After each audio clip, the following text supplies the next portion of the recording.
Right, we are live. Hey guys, how's it going? Welcome back to the Kiwi Lads channel. We are back for another match of the Rugby World Cup, and they don't get much bigger in the group stages than South Africa versus Ireland. This is number one versus number two in more ways than one. Not just talking about the rankings in their pool currently, but the overall world rankings. Looking at the way that the table sits currently, Ireland, they have got themselves the winning bonus point in both of their previous fixtures up against Romania, as well as their first game that they did play up against the Tongans, the other way around. South Africa, they have been able to get themselves the 2 wins, hard-fought victory over the Scottish, but they did get there in the end, the Springboks, and then also a bonus point win over the Romanians in their most recent game. Looking through at the starting lineups for these two sides, it's going to be a very entertaining game, that is for sure, filled with physicality, filled with passion, and filled with a lot of exciting rugby. It is going to be Steven Kitshoff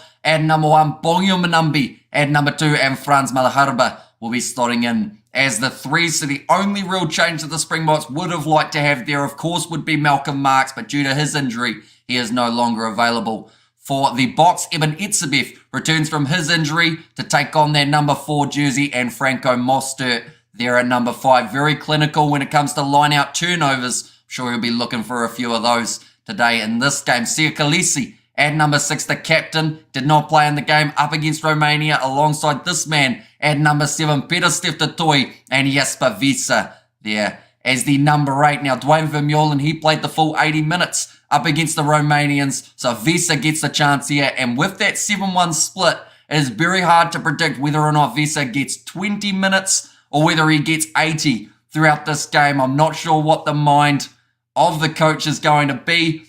I like to think that Wiese gets about, I'd say 55, give him around that mark, and then possibly make that switch later on. Faf de Klerk at number 9 with Mani Libbok as the 10. Pollard rejoining the side in the injury of Malcolm Marx, but he is nowhere to be seen in this lineup. Damien Dialende and Jesse Creel, the combo that the Springboks went with in their game up against the Scottish. Cheslin Colby, Kurtley Arendse, and then also Damien Valimza returns to number 15, but he has had himself a spot in every starting lineup throughout this Rugby World Cup this far. Looking through at the Irish side, and then we will be reading all of the chat that has come through. Andrew Porter at number 1, Ronan Kelleher at 2, and number 3, it is Tyke Furlong. So scrums are certainly going to be entertaining in this game. Both sides know how to pack a punch in the physicality department. And this front row for Ireland, they've been looking very solid throughout the World Cup thus far. Tyke Byrne, he is at number 4. He has already scored 3 tries for himself in the Rugby World Cup. James Ryan will be alongside him at number 5. Peter O'Mahony at 6. Josh Van den Vlaar at number 7, a man who I feel has had a slightly more quiet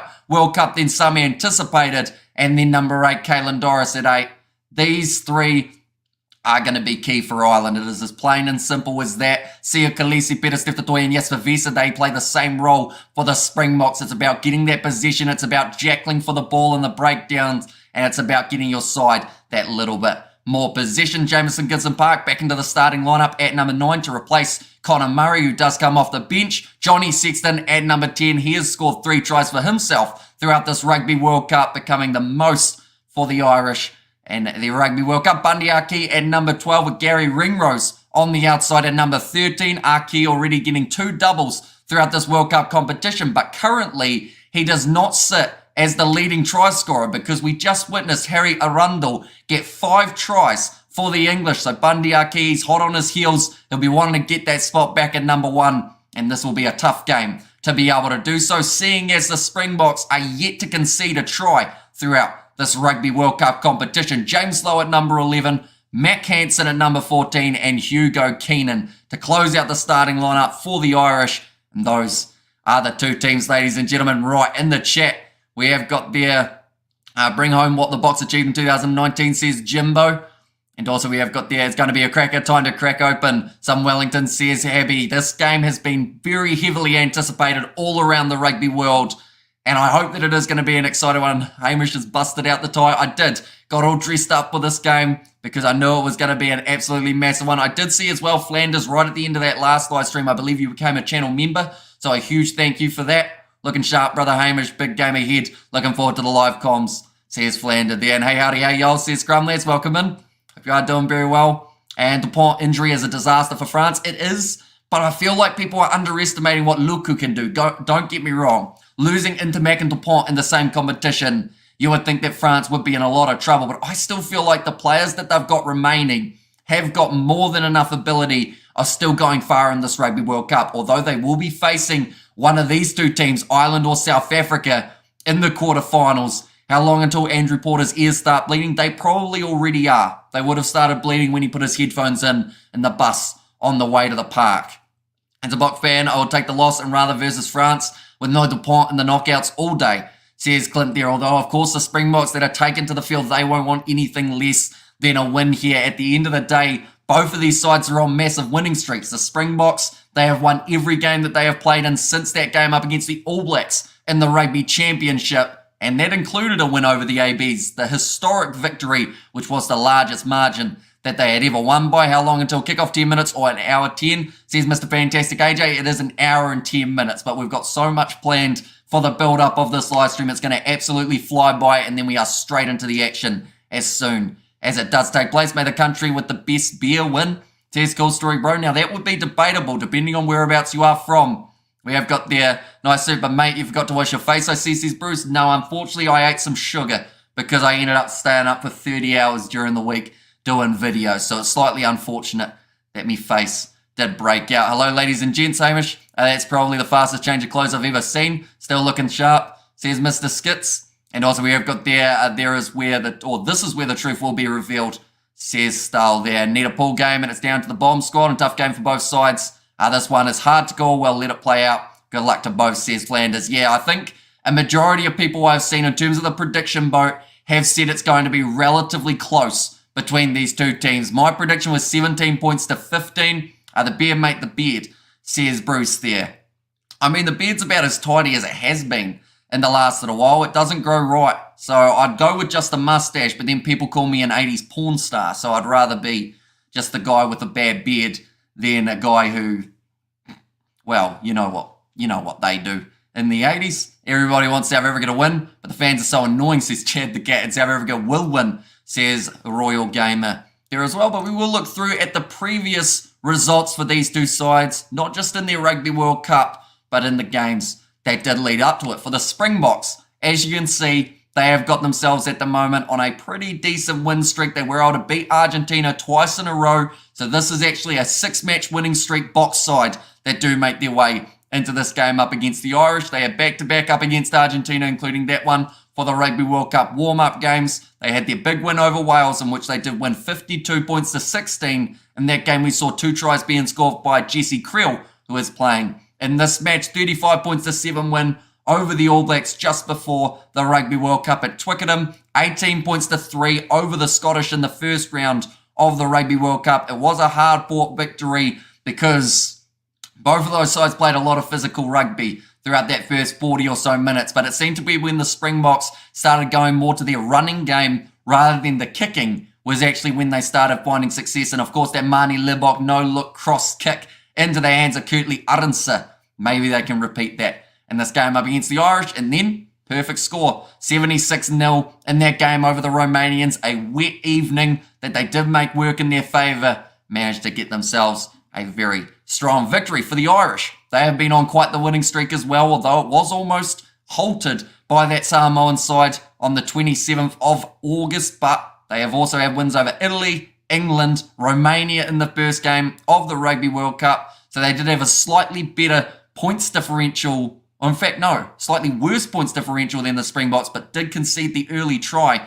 in that game up against the Romanians. And then 59 points to 16, their win over the Tongans. We saw 2 tries scored by Bundyaki. We saw Johnny Sexton bring up his third, Tyg Byrne bring up his third as well. Both of these sides know how to score tries. They just aren't very accustomed to conceding them, which is why this match is such a chess match, such an entertaining one, because it's going to be very hard to work out exactly who's going to have that momentum. Hi, Hamish and everyone, says Magic Mike. And also we have got there, Bing said the Springboks will win, says Cool Story Bro. And also just Hamish, hey Hamish, just excited for this match tonight. I just know your commentary is going to be fabulous, says Judy. Thank you very much. And also bad injuries to crucial players in this game will be decisive, says Neil. And there is the talk of both of these sides won't be so much looking at this game per se, but also looking at that slight future when it comes to the quarterfinals. I honestly do believe we're going to see one serious injury in this game, just with the physical nature of the contest. Of course, we don't want to see them, but that is going to be a little bit of the concern for these two sides. You don't want to risk your players in these games. We saw what happened to Dupont, although given that was up against Namibia rather than one of the top sides from around the world. Do you know any Afrikaans words? I know a little bit, but not enough to be able to do the commentary, unfortunately. And those ones, those looking snazzy in the suit, Hamish, you work so hard doing all these streams and making all the content for us. Thank you for all you do for us, Kiwi lads. Says Carlos, thank you very much. Casey, hugely appreciate it. I'm so stoked for this match. I'm in South Africa. Oh, I'm a South African living in Perth. All my South African mates got together for this match 2 a.m. 1 hour to go, says Ricky. And yeah, it's going to be an absolutely awesome one. Like I mentioned, the time will fly by the time we do get to the kickoff. We have got there other channels claiming Hamish is on performance enhancing tailoring, says Chad the Cat. What was your prediction, Hamish? Says Andrew. My prediction before this game was 15 points to 17. And I did say 17 in favour of the Springboks, although that's not exactly a good thing in terms of my predictions because I'm normally wrong. So in this case, I'm either going to be right or I'm going to be quite wrong, and maybe Ireland do get themselves the victory here. No Springbok tie, Hamish is on the fly. Not for this one. I would have had to buy it online and it was going to take about 3 weeks to get here. But then I also realised, because I've got a green screen, any green that I wear, you won't actually be able to see behind me because of the green screen that we have got. We'll be listening to see how long Eben Etzebeth lasts, coming back from injury, says him. And I, Hamish, I'm here for the best commentary. Let's go, Bok, says Jane there as well. And as long as it's not James Ryan, says Jimbo, I'm pretty sure Hamish half Polynesian, the way he pronounces Polynesian names so accurately. I am actually not, believe it or not. I've just spent a lot of time trying to get those names right. It's the same with the South African, same with the Irish teams. Just want to make sure I'm saying those names as closely as physically possible, but we haven't even mentioned the benches yet in this contest. And of course, when we look at the benches, there is quite a notable difference between these two teams, one of which have got 7 forwards, the other have got the 5 for the South Africans. Dion Fourie, the replacement hooker at number 16, number 17, Oxnische, who recently came back from his injury and since then has had some very good performances back to back to back. Trevor Nakanye as the number 18. So the only prop missing in this case is Vincent Koch, who I believe has still got a little bit of injury trouble. So hopefully he will be all right. In the near future, Jean Klein at number 19 with RG Snyman at 20. Jean Klein starting the match up against the Romanians last week. RG Snyman, of course, with his offloading game, can be absolutely lethal when a side is tired later on in the contest. That is why they have opted to have him come off the bench rather than starting. Sure, we'll have an impact Mako van Staden at number 21. He has also got the slightly backup option of playing as the hooker if need be. And then Kwaka Smith, the man has played sevens before, so he knows what it's like to play as a back or a forward. He is the injury replacement for the back line. And then Kobus Reinach, of course, also falls into that same category. He is there at number 23 for the Irish, recently returning from his injury. It is Dan Sheehan, number 17, Dave Kilcoyne, and number 18, Finlay Belham. Ian Henderson and Ryan Baird will be the other 2 forward replacements, but that is where the forwards in. Connor Murray, Jack Crowley, and Robbie Henshaw, the last 3 for the Irish off of their bench. So pretty strong sides, in fact, very strong sides for both of these lineups. We have got the on which SABC channel can we watch the game? Apparently it's on SABC Plus, if I'm not wrong, but also SABC 2. I think someone said that it may be on there as well. Watching the game live with Hamish's commentary, says Kurt.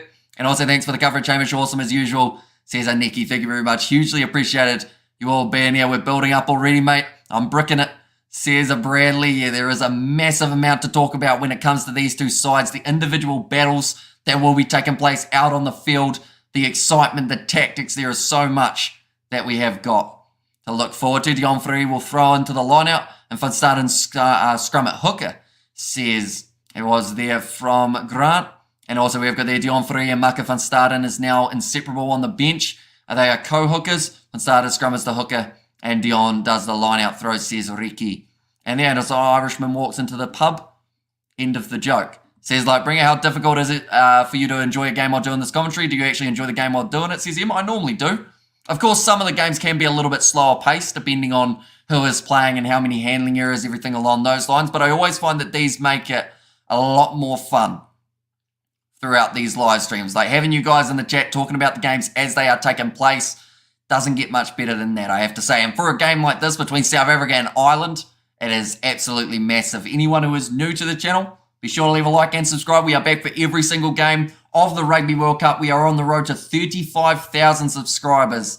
And I believe we will be able to get close to that goal by the end of this live stream. How pathetic if some viewers have to comment on your face of the best, the most impartial commentator on the net, rather than focusing on the game, says Barbara. I'm used to it though. Like at the end of the day, my face is straight in front of you, so some people will like it, some people won't like it. So yeah, I've kind of gotten used to it. At this point, congrats on 34k subs, says Scrum Lads there. Thank you very much. And up the wires, did you watch today, mate? Tough loss for the Warriors. Yeah, unfortunately a little bit more one-sided than they would have got themselves the first try in that game, but unlucky for the Warriors. I will mention that both of these sides, Ireland and South Africa, they have both played 2 games so far in their Rugby World Cup campaigns. That does mean they have only got one more game just around the corner for the Springboks. They will be up against the Tongans on Monday morning, 8 a.m. New Zealand time, so the same time that this game will be kicking off as when the South Africans go head-to-head with the Tongans, and then they have got the rest week. It is going to be the last week before the playoff games. The South Africans, they get to relax, or do they? That's the big question. Do you want to have that rest game just before the quarterfinals? I think the South Africans, by then, they would have certainly earned it. They would have increased their points differential. And then for the Irish, they have actually got their rest week next week, followed by the game up against Scotland, the Six Nations rematch. Now, depending on the result of this contest, will depend drastically in terms of how much that game will have significance in the overall standings. If the Irish are able to win this game up against the Springboks, I would say that it is Ireland and South Africa who go through. If Ireland lose this game to the Springboks, there could still be a very, very faint but possible chance that Scotland, if they win that game up against Ireland comfortably, can go through to the next stage of the competition, although that is going to be very tricky to do, like I mentioned, about a 2-3% chance, but anything is possible in the world of rugby. And speaking of anything being possible, any result in this game is possible with the odds the way that they are sitting. As you can see, South Africa, they come in as slight favourites, $1.67 compared to the $2.25 of Ireland. We need to remember, at the moment in the rankings, Ireland are sitting number 1 in the world. They are also sitting number 1 in their pool, but the South Africans coming in as favourites tells you how much people are backing them to be able to go on, get themselves another victory here, and alongside that, also be able to maybe back it up with another Rugby World Cup. In the chat we have got, hi South Africa, go the Box, says Frederick. I'm ready for the great commentary and our Box winning, says Stormy. And also we have got there, Ireland is the best, or is the team to beat, because it's the one that remains unbeaten so far this season. I bet on the Irish to shade it. And if I'm right, Irish eyes will be smiling, as always, be lucky, says Stephen there. And there as well. And mate, just tease you, looking good, love your passion, says Bruce in there. And also love the face and the enthusiasm, says Noel in the chat as well. And a lot of drop goal attempts, says Crumpus. I don't know about drop kicks in this game.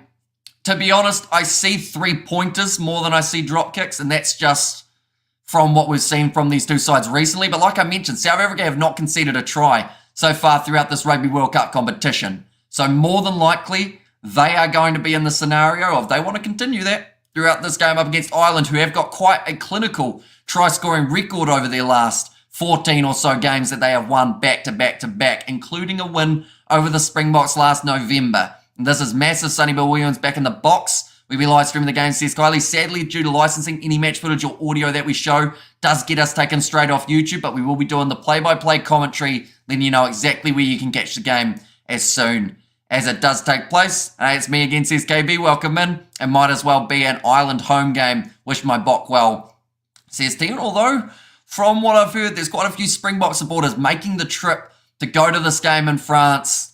It's going to be an absolutely epic one, though. Like, the atmosphere that you can get for this game will feel like at least a finals playoff game. Whether that's the quarters, whether that's the semis, I feel like it's going to have a real finals feel to it, which is absolutely awesome. Ireland bagged 2 Grand Slams with drop goals, says Jimbo there. And when it's kickoff, says KB, it is currently less than 55 minutes away from the kickoff, which still sounds like a reasonably long time, but we have hardly even broken down the squads at this point. And also a few of the other stats to do with this game. In terms of the leaders in the statistics department, no game footage will be shown. The old channel will get the band hammer in there as well. And enjoy the game. It will be tight, says Anthony Black. And who puts on the away jersey? I believe for this game, I think it's the Springboks are going to be wearing their white kit compared to the Irish who are wearing that green.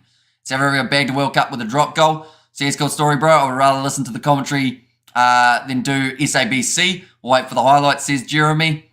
And also, where can I watch this besides SABC 2? I think SABC Plus, I have heard, has got another option. I heard apparently the French love the Springboks, says Riki. Well, they're probably doing a little bit of scouting as well. We've got to remember, those two sides could end up going head-to-head in the next stage of the competition for the quarterfinals. It will either be versus New Zealand, Italy, or France at the moment. France, I would say, are 90%, if not 99%, confirmed to be going through. New Zealand versus Italy, that game next week may determine a little bit in terms of who also makes their way through. But for anyone who hasn't seen it, this is the way that the table sits currently for these two sides. So there is a lot on the line because whoever wins this game will be sitting number one. And I will say, we have already seen a draw this round in the Rugby World Cup between Georgia and Portugal.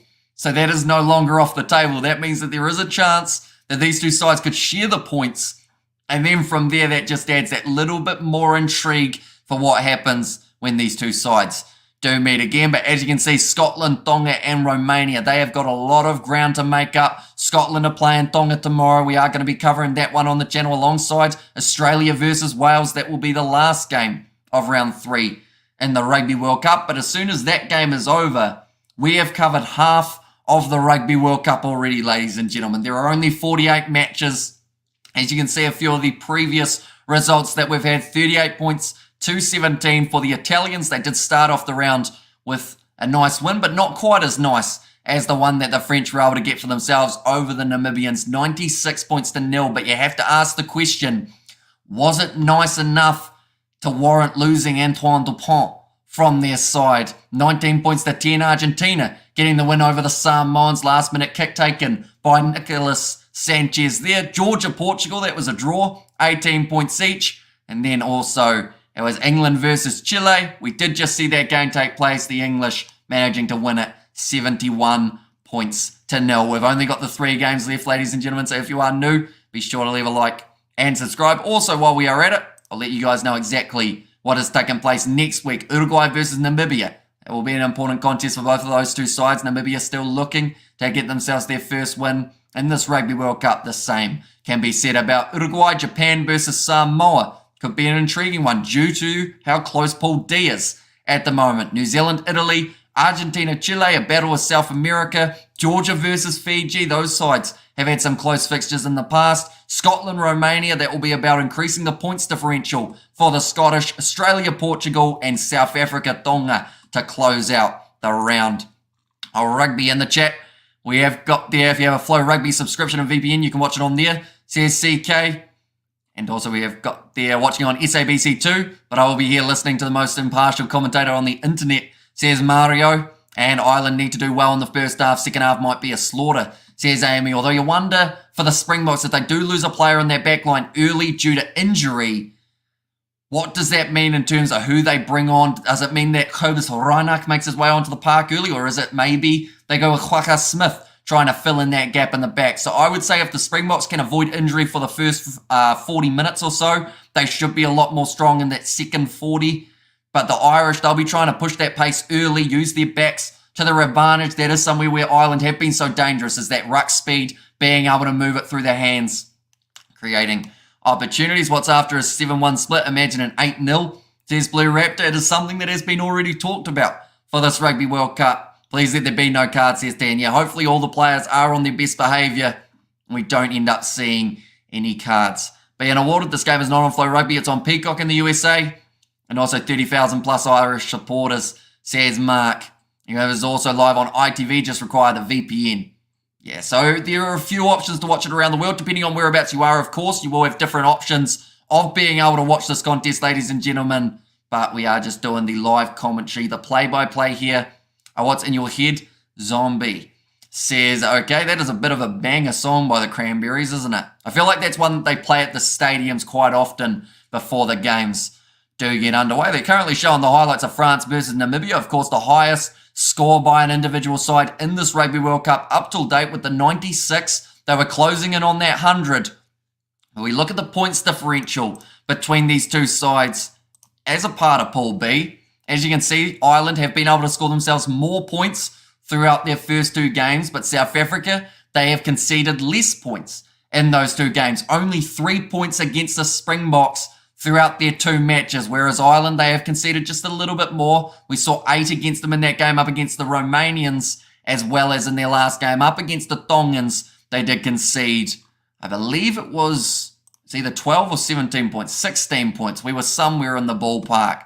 So that is something that the Springboks will want to use to their advantage, getting those points on. Manie Libbok, I believe he will be given the kicking tee today. I think a lot of people are nervous to see how he approaches this game. We know how much of an attacking threat he is up against the veteran Johnny Sexton, who has got a huge amount of experience under his belt as well. To me, the team who wins tonight will win the World Cup, says Andrew. Either that or the team that loses tonight will be even that much more fired up. They will feel less invincible, and perhaps that is the team that could walk away with the title. I know that sometimes a loss is not necessarily a bad thing. Yes, of course, you don't want to lose on the day, but if you can learn from it, and then if these two sides face off in the final and you make the most of those mistakes and you fix those mistakes, it could be a dangerous side, depending on who it is. We have got there, what's your call for this match to win? I think it's going to be extremely close. I'm edging it to the box by 17 points to 15. So, could go either way though. I could easily see the Irish managing to get themselves the last minute try. The penalty, Bats Quagga comes on and scores a beauty here to air first. The winner will play the ABs, says Norm Maxwell. So yeah, there is a lot on the line. The All Blacks, it's a tricky one because I know that a lot of people wanted to play the ABs in the quarters up until they heard that Dupont was out, and now they seem to want to play France. So I guess that's a big question for anyone from Ireland, anyone from South Africa. Who would you prefer to play in the quarterfinals, New Zealand or France at this current stage? Do let me know. We have got there, the game will be won by the winner in a strategic race, says Louis. Yeah, I think that overall Johnny Sexton, Manie Libbok is the one that a lot of people are looking at. There's also the other battle, which is Bongio Manambi versus Ronan Kelleher. And the reason I mentioned that one is neither of them theoretically are their team's first choice hooker. Ideally for the Springboks, they would have liked to have Malcolm Marx. Ideally for the Irish, if he hadn't gotten injured and he's only coming back off the bench for this game, they would have liked to have Dan Sheehan as the option at number 2. But that could be dangerous later on in the game with Sheehan's accuracy at line-out time. Battle of the breakdown. Whoever wins the breakdown will win, says Justin. And I can guarantee you both of these sides will be throwing absolutely everything into those breakdowns, try and disrupt the opposition, slow them down. Ireland with their ruck speed, we know that. The South Africans, they need to use that to their advantage and try and keep it in there a little bit longer, have more chance of getting the turnovers. Kelleher is a great hooker. He certainly is. I feel like a lot of people would pick Kelleher ahead of Bongi and Manambi if they had to pick between them. But I know that without that injury of Dan Sheehan, he was the first choice hooker that they were going to be having going through. I would prefer to play the ABs. Box want France now, says Gorilla Dome. New Zealand will win the World Cup, says Krampus.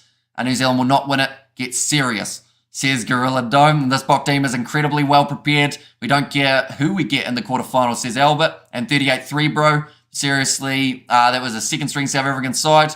We're up against the big boys now, says Giddy Giddy. And we don't care who we'll need to face next in the quarterfinals. Coming back home, says Stormy. And according to The Guardian, Dupont has a facial fracture, but he's not out of the World Cup. He did end up having surgery last night, I believe.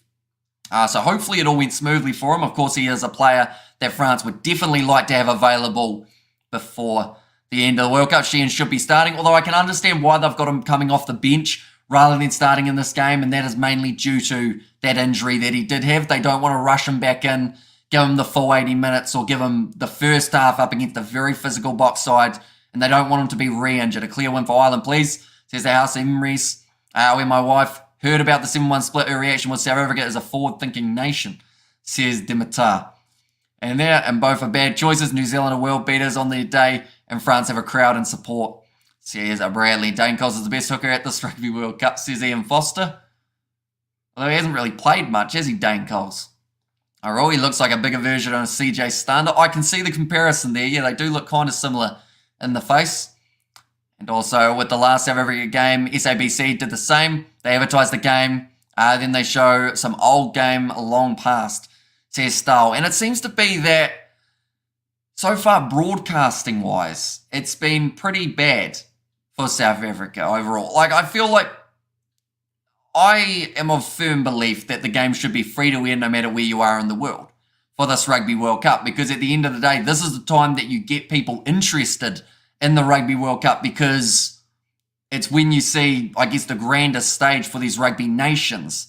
So to not have it available for the general public to be able to watch these games, I feel like straight away you put people off the rugby, and then they won't get subscriptions or anything like that when it comes to the Rugby Championship, when it comes to the URC. But if you give them a taste of the Rugby World Cup for free, that's when you start to get a few new fans. I know that happened for the women's football here in New Zealand when it was the Football World Cup.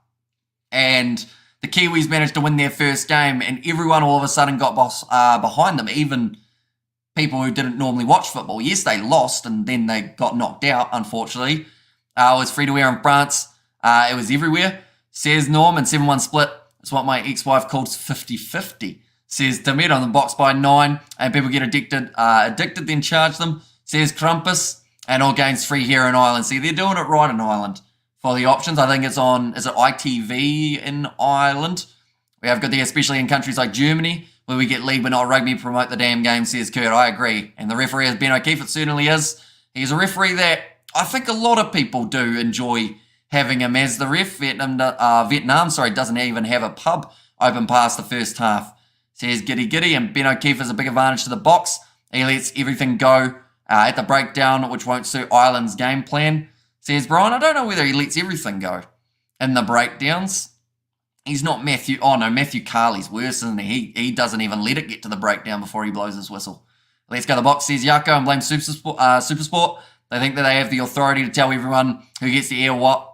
I believe that any game that is national or that's a national interest should be aired free. Exactly right. It's the same as New Zealand. Like, you have to have a Sky Sports subscription to be watching these games. But what happened to the good old days of free-to-air on like a regular TV channel to be able to watch the games when it's like it's our national sport? So surely you should get to watch that without being charged a fortune. My wife makes fun of me. Says, cool story, bro. And ITV is horrible. They refuse to air the women's rugby. Says Ian Boston. Also, let's go, says Yako. But anyone who is just tuning in now wondering about who is in both of these sides for this matchup, looking through at the starting lineups, they are going to be as follows. Stephen Kitsoff is at number 1. Bongio Manambi at 2. And Franz Malharba starting in as the number 3. A very strong front row for the box. The question mark during the week was whether or not it would be Umbanambi in the starting side or whether they would go with Dion Fourie and have that stability of Umbanambi coming off the bench. But instead, they give him the nod.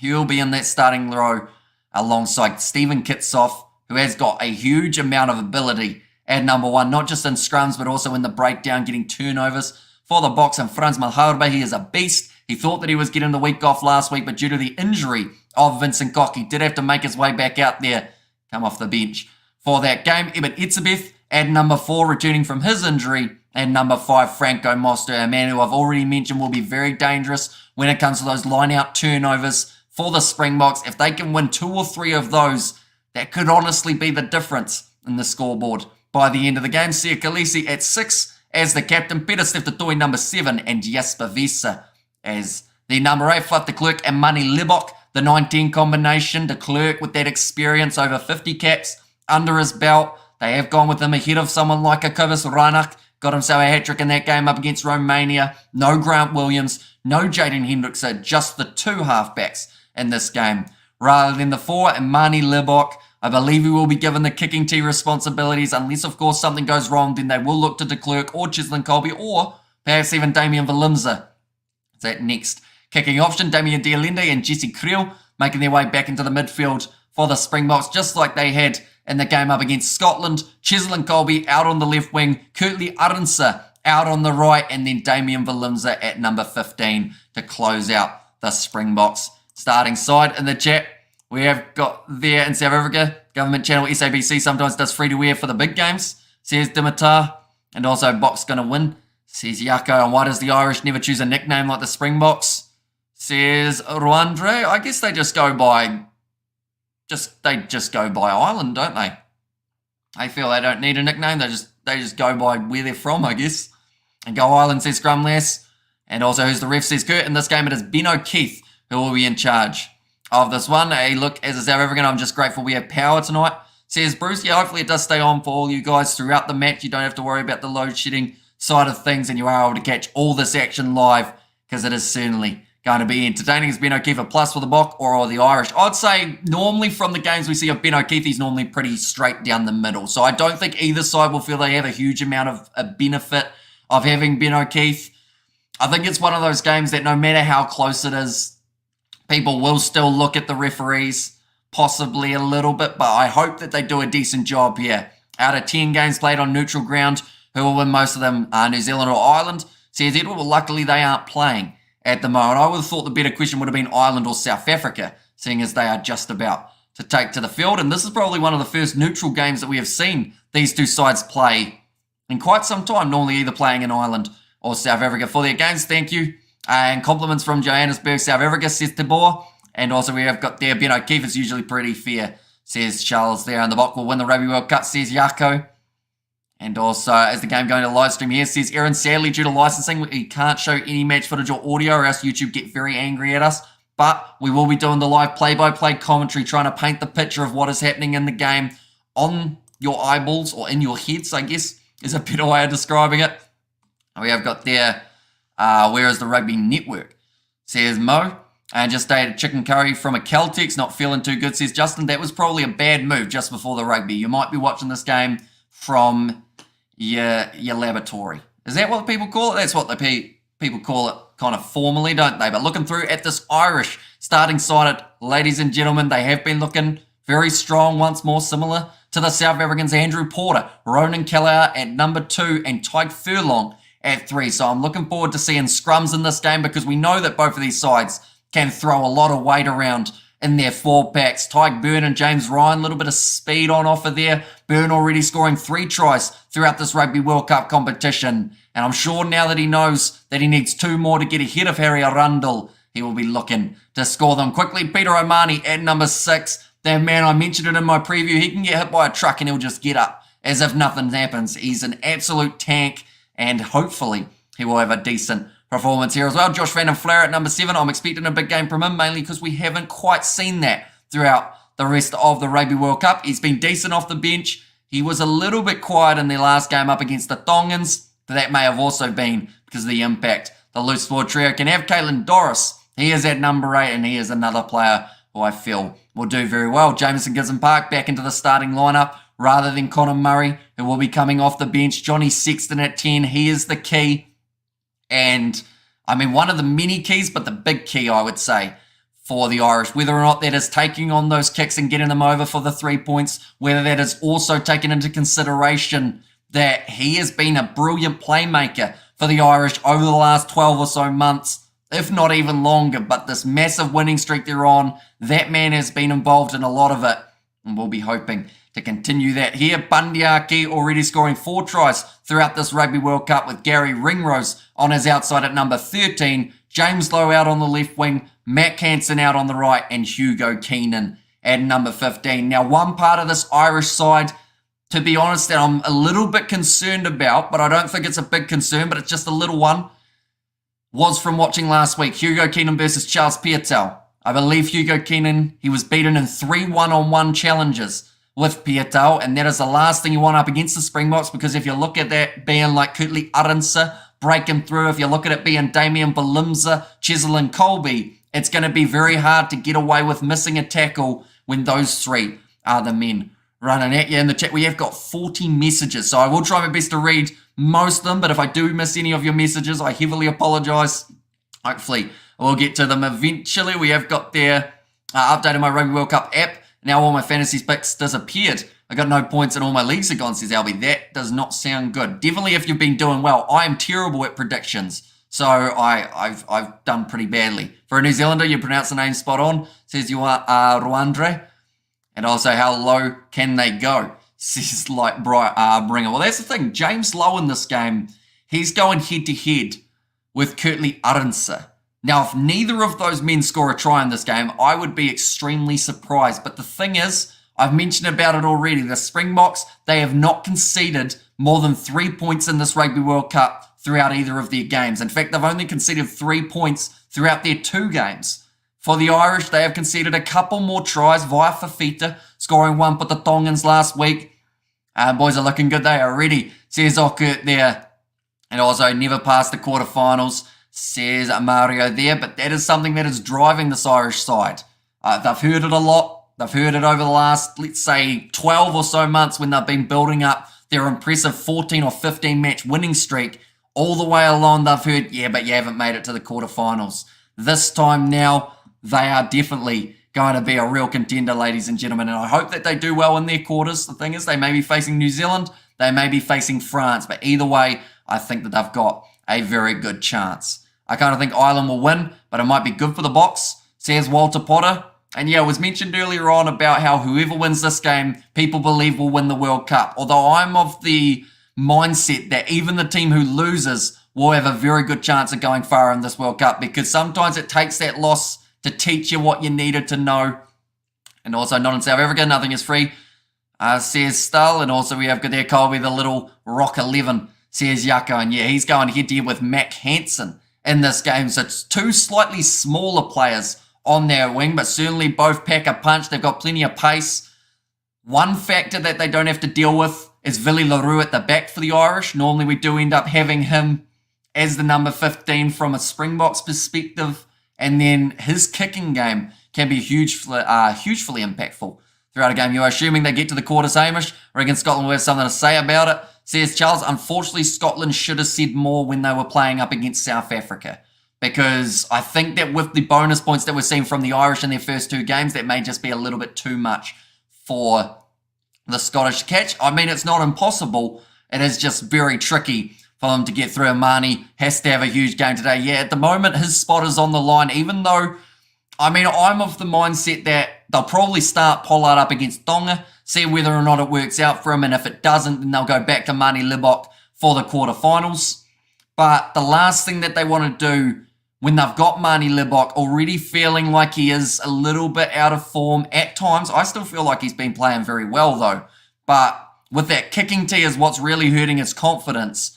So if he isn't banging them over, he's going to feel even more pressure with the fact that Pollard might take his spot in the starting side. Game will be won and lost at the breakdown. Ben O'Keefe, being all Southern Hemisphere, or like all Southern Hemisphere refs, will allow the breakdown to be a free-for-all. They will favour the Boks, says Brian. I mean, at this stage, we haven't seen a minute of the game, though, so I feel like it's a bit early to be coming up with the, I guess, not excuses, but just the reasoning of the breakdown without even seeing one. Like, once we've seen the first couple minutes and we see how he's going to referee, I'd understand it. But before then, this is a clean slate. Both of these sides going into this game on winning streaks, looking to improve. They don't know how it's going to be refereed yet, so they have to make sure that they're doing everything in their power to stay disciplined, to stay accurate when they have the ball in hand, and try their absolute best to start this match well, because we normally see an early try from the Springboks. In fact, we saw the earliest bonus point scored by the Springboks in their last game. Who do you think will win, brother? Love commentary, says River. So I ended up going, in the end, 17 points to 15 in favour of the Springboks. Bring out the big guns, Bok. Make us proud again, says Eugene. And what about Mani at 15, Pollard at 10, says Justin. The more likely combination I've heard is Mani Libok 10, Hondre Pollard 12. And then Hondre Pollard has the kicking tee. Mainly because of that attacking presence that Mani Libok offers. You can't completely get rid of him, if that makes sense, just with how well he's been able to play over the last little while. I mean, we saw that no-look cross kick. Not being smart-ass. But where's the guitar for the South African game? Says Nazi Williams. It is still sitting over on the couch. It is very out of tune, though, sadly, and I have not tuned it as of yet.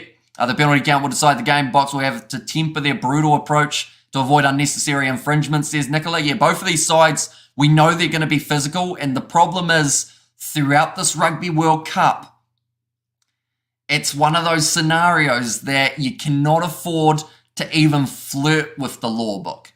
And the reason I say that is we saw the softest yellow card we have seen throughout this Rugby World Cup. I believe it was in the game between Italy and Uruguay.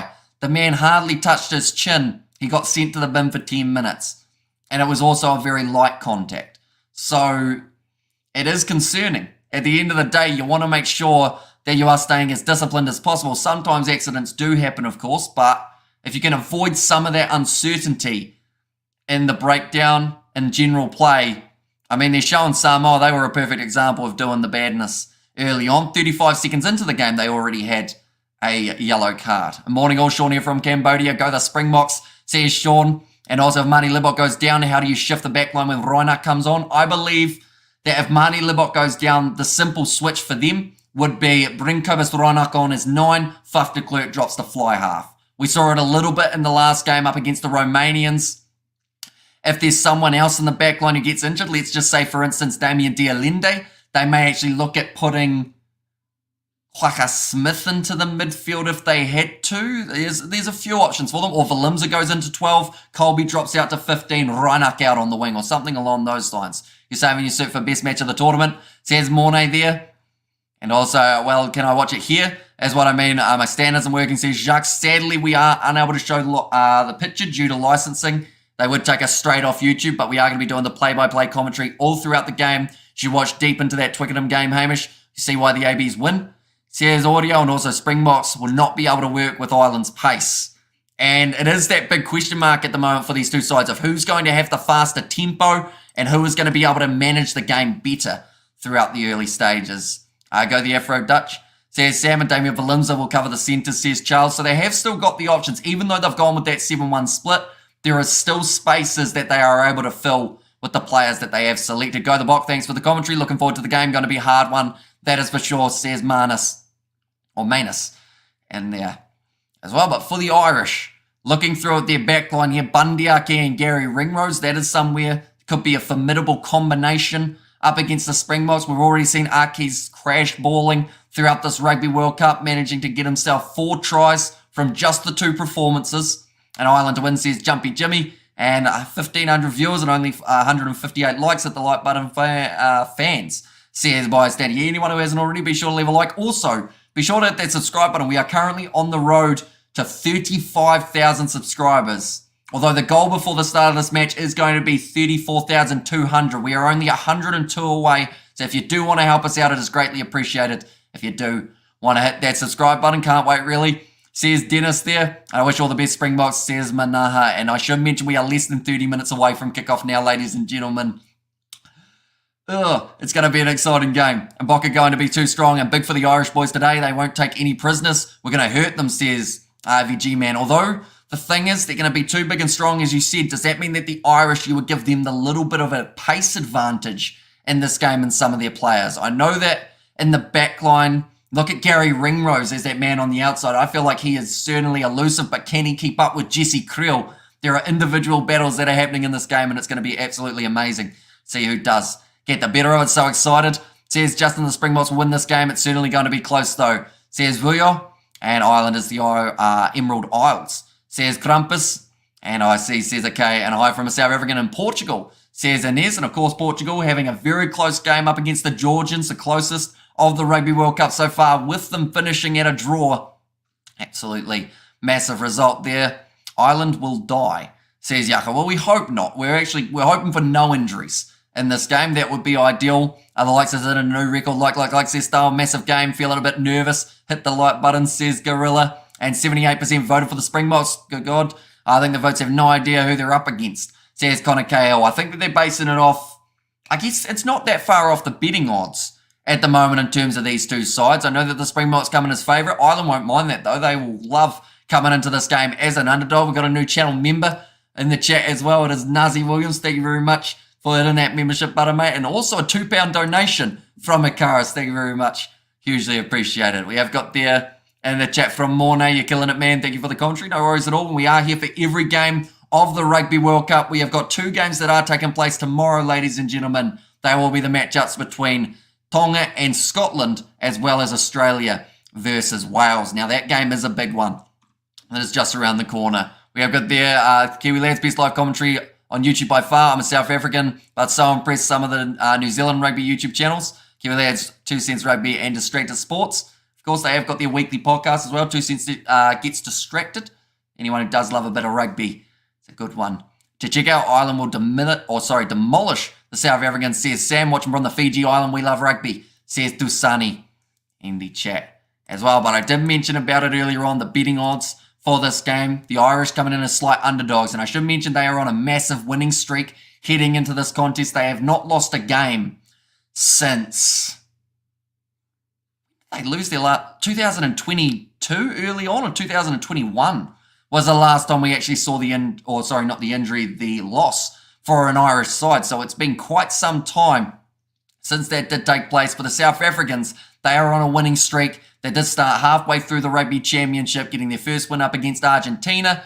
And then from there, we actually have the rest of their games. After that, they had 2 games up against the Argentines. They were able to win both of them. Then they won their game up against Wales, 52 points to 16. They beat New Zealand by that record loss margin for the Kiwis, 35 points to 7, winning their first 2 games of the Rugby World Cup, and in the process, only conceding the 3 points for the Irish. They have been on quite a tear as well when it comes to scoring tries, 82 points to 8 over the Romanians in round number 1 of the Rugby World Cup. Ireland also having a good win over the Tongans, 59 points to 16. And I should mention South Africa, they have got Tonga next week, so we get to see once again 2 sides that have faced the same team. They had a close game up against Samoa, and that game was almost the end of that winning streak just before the Rugby World Cup as well. That would have definitely changed the momentum swing for the Irish.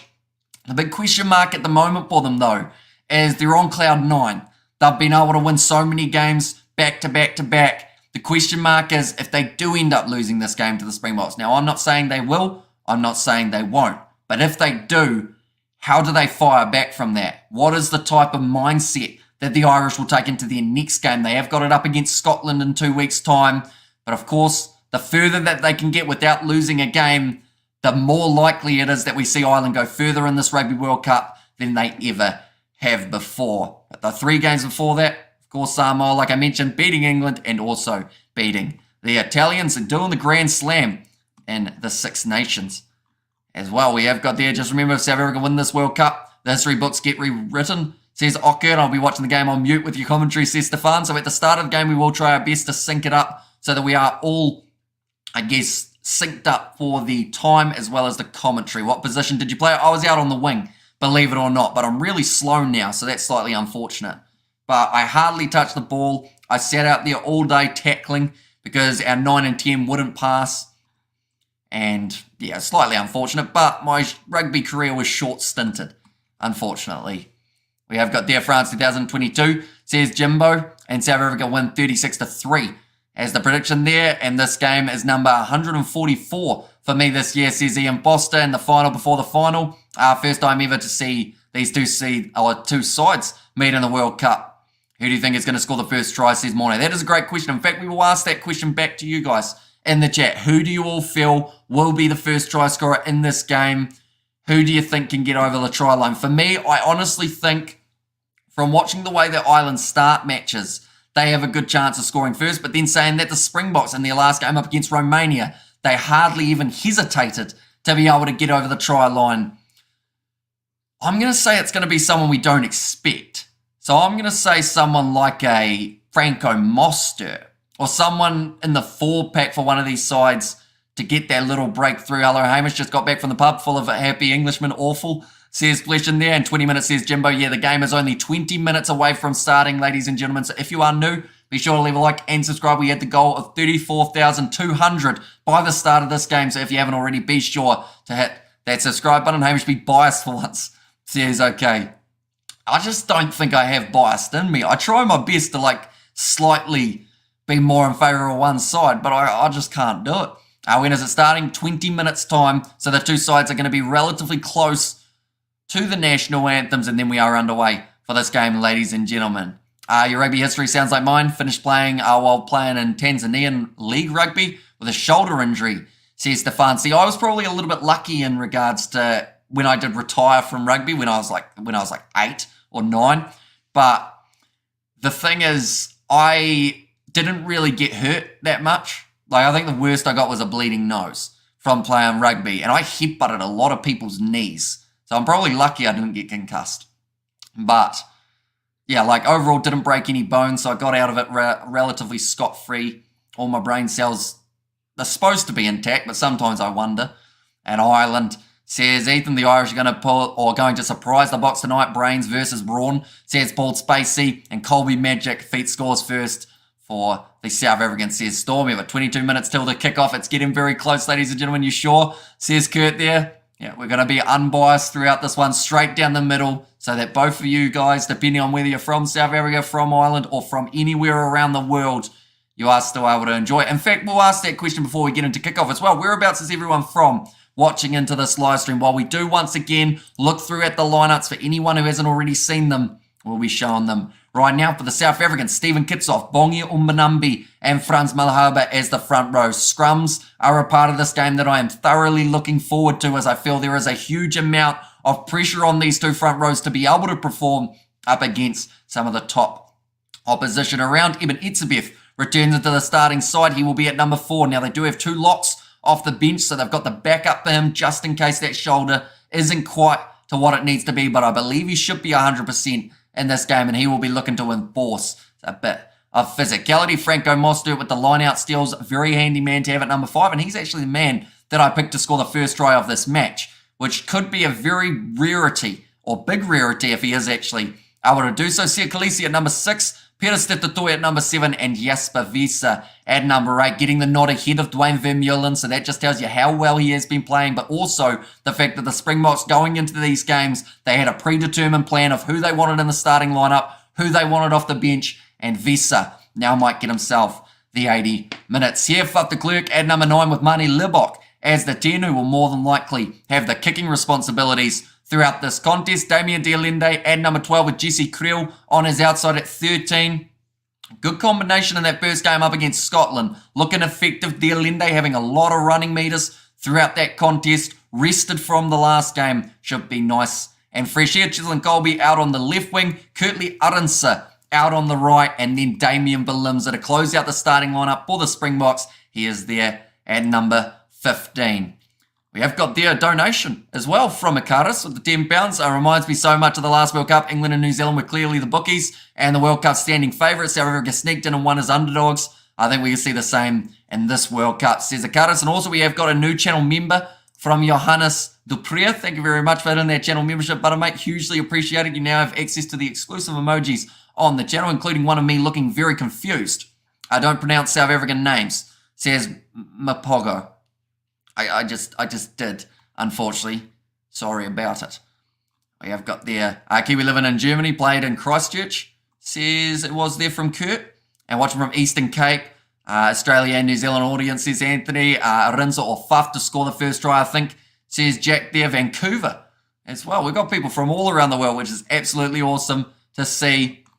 And yeah, it is hugely appreciated you guys all being here. I am going to have a quick drink so that my voice doesn't disappear before the start of the game. We are good.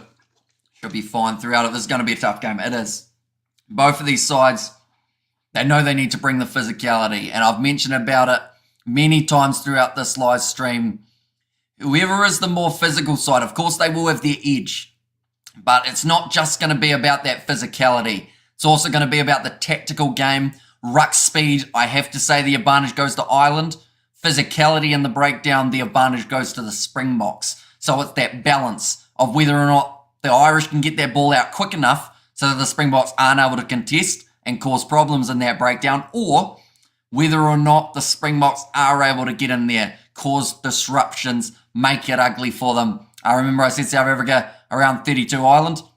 See Stan, and also watching from Johannesburg. We'll be live for the match, says Anathi. Sadly, due to licensing, if we show any match footage or audio, we do get taken straight off YouTube, but we are going to be covering the game on the channel, doing the live play-by-play commentary all throughout the match. You are the best commentary man, says Stuart. Thank you very much, mate. Hugely appreciate it. And South African watching from Spain, thanks for the commentary, mate. Says, no worries at all, but we are 15 minutes away from the start, and you guys are already being very generous with your donation. Franz Smith has said Irish whiskey or Brunners and Coke. Hashtag checking Hamish's bias in there as well. Of course, donating in South African Rand, so I think people know who you will be supporting in this game. France, thank you very much. We also got a super sticker from Andre Vermeulen. At the moment, I'm almost not able to take them down in time before you guys have clicked that button again. We have got there, do you want to get his channel banned, says Mo. And also Yaka is watching live from Cape Town. And also we have got there, go the bot, go 35k, says Jeremy Rogers. Yeah, anyone who hasn't already, be sure to leave a like and subscribe. It is hugely appreciated you all being here for this live stream. We will show you the Irish starting lineup now, seeing as the game is just around the corner. It is Andrew Porter at number 1, Ronan Keller at 2, and Tyke Furlong coming in as the number 3. Tyke Byrne and James Ryan. Between those two, they've got 3 tries, and they were all scored by Tyke Byrne. Peter O'Mahony, he got himself the double in the first game up against the Romanians. Josh Van Flair at number 7, and then at number 8, it is Caelan Doris, a man who off the back up against Jasper Vesa. It's going to be a tricky one to determine who actually gets the better of that contest. In the back line, Jameson Gibson Park at number 9 with Johnny Sexton, the experienced veteran. The last thing that Ireland will want in this game is for him to end up with any sort of injury. But if he gets through it unscathed, he is certainly going to be one to watch out for. Bundyaki and Gary Ringrose, combination at the moment in the world of rugby that is certainly turning heads and certainly getting a lot of tries on the board. James Lowe, Mac Hansen and Hugo Keenan, they are the back 3 for the Irish, but they are talking about the weather at the moment. It is actually a beautiful night for a game of rugby. 10 kilometres of wind, 14 degrees Celsius. It does not get much better than that. There's going to be no rain around. It's going to be a fast-paced, physical game of rugby. But do let me know, ladies and gentlemen, your score predictions for this game if you haven't already, as we are getting closer and closer to the start of the game. My promise stands. Donation for every South African try. Feel like it's going to cost me tonight. See, Stan, well, you are a very generous individual, mate, overall. But so far, the Springboks, of course, when they're scoring, if it was the other way around and you said the Irish side, it would be tricky, seeing as South Africa have not conceded a try throughout the whole of this Rugby World Cup. Getting so many donations, everyone is drunk. South Africa, go the Bok. Some tries, please, says Goldberg. And just dropping in before the game, have to miss the stream. Love the suit, says Rudy. Thank you very much, mate. It is greatly appreciated. And say yeah for the Bok, says Alizwi. Have I said that correctly? I do apologise if I have said that slightly wrong. Box by 10, says Bruce. 8 points in favour of the South Africans. South Africa all the way, says Amanda. Bok 32, Ireland 18. I'm not seeing too many people back in the Irish in the chat at the moment, or at least in that little section. Or actually, Big Light has gone 33 for the Irish, 32 in the Springboks. And watching the live stream. And Israel, Bok need to win, says Paul. They are just showing the two sides making their way out of the changing sheds, almost ready for this contest, ladies and gentlemen. But I will mention once again, if you are new, please be sure to hit that subscribe button. It is greatly appreciated you all being here for the stream. We were looking for our goal of 34,200 by the time kickoff was here, and we are currently 50 subscribers away. So if you do want to help us out, please do so. But Ronan Keller, only 25 years of age. That's one thing that Ireland have got in their pocket, or in their favour just a little bit. They've got a few young guys that for the next World Cup around the corner could have some quite big success. But the same can be said about the Springboks, whether that's Marnie Libok, Damien Willemse. The future is bright for both of these teams in their young sides. Caelan Doris, 25 years of age. He has got an insane future ahead of him. Hansen to score the opening try, and Ireland cruise from there. And it's all the Box supporters here, says Darwin Ireland by 12, says Nicola. And also 24-21 in favour of Ireland, says Jimbo. Always a first time South Africa, says Goldberg. And Bok all the way, says Michelle. And before we get into this game, I just want to mention quickly, I am actually loving this chat at the moment, because I thought going into this, I'll be honest, I was hesitant because I thought that there might have been quite a bit of, I guess, built-up frustration between the two sides. I thought it was going to be going back and forth with some brutal jabs. But overall, everyone just seems like they are excited for this game, looking forward to seeing this result, and then from there, looking forward to the rest of their Rugby World Cup. So I have to say thank you all very much for being as, I guess, respectful in the chat as you guys have been. At the end of the day, rugby, these two sides are going out there to put on a show. At the end of the day, they'll shake hands and they'll make their way throughout the Rugby World Cup. Box like Kiwis. That's why you're not here in support for those other side, says Jeremy. And good morning, Hamish, says David the Mole. Welcome in, mate. Hope you are doing extremely well. They are just showing there the Springboks. They were making their way off the bus a bit earlier on. Man, I'm nervous, says McNally. And also Ireland by a drop goal, says GMAC. And good moderation is key, says Kerr. And go the Bok in there as well. And what were the chances for Andre Pollard starting? Pretty slim for that one. And the main reason for that was because they didn't really want to chuck him into the deep end for this game rather than giving him a chance up against Tonga next week. So I think next week is when we're going to see that. You talk faster than what Colby jinxes, says Paul Spacey. I've already subscribed. I can unsubscribe and resubscribe, and I hope that counts as 2 subs. It doesn't quite, Justin, but I appreciate the gesture from you there. And now the two sides just about onto the field. This is going to be a big game, ladies and gents. So also, if you haven't already answered it, who do you think will be scoring the first try of this contest? The exact player. Now, I won't get to star them all, or I won't get to probably read them all, but if you do say who was going to score and you get it right, do let us know when that first try does take place. We have got there go the box, says James, and watching from Rotterdam, I should say. Welcome in. And also Bok gonna win, says JT, and let's go. I got a feeling Ireland will be too strong, says Big Light. Go Ireland, says Bongi. Go the Bok, says Anke. Everyone's excited for this game, ladies and gents. Once again, we will look through at the benches, though, for these two sides. I mentioned it earlier on. The 7-1 split for the Springboks has caused a lot of controversy in the world of rugby. I'm not too sure why. At the end of the day, you have your 8 subs. You're allowed to do what you like with them. Dion Forey at number 16, number 17. It is Ox Nishat at number 18. Trevor Nakanya. Now, Dion Forey, the benefit that they've got is he can also play in the loose forward trio if anything does go wrong in that department. Jean Klein and RG Snyman, 2 locking replacements there for the Springboks at 20 and 21. 19 and 20. Mako van Staden at number 21. Quacha Smith at 22. And Kobus Reinach as the number 23 for the Irish. It is Dan Sheehan, Dave Kilcoyne, and Finlay Bellum. Number 19, Ian Henderson. Number 20, Ryan Beard. They've got the coin toss at the moment. Johnny Sexton's having a bit of a pre-match snack by the looks of it. Ben O'Keefe heads is the call from Khaleesi. I don't know. Really, the toss doesn't mean a huge amount because it's just what direction they are going for the first half. And also who has the kickoff. So it will be the Irish.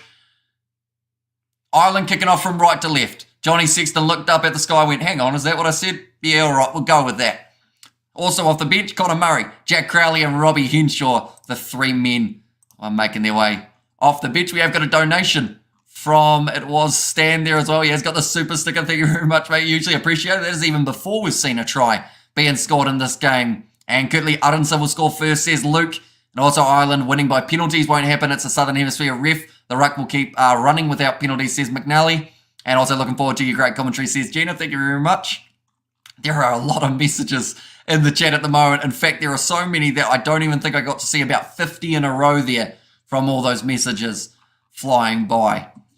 Can I watch the game here? Anyone have a link where I can watch? So depending on whereabouts you are in the world will depend on where you are able to watch these games. If you go onto the Rugby World Cup website, though, they have got a section called Where to Watch. Then from there, if you go onto there, they will say whereabouts you can watch, depending on whereabouts you are in the world, as there are a lot of different broadcasters available.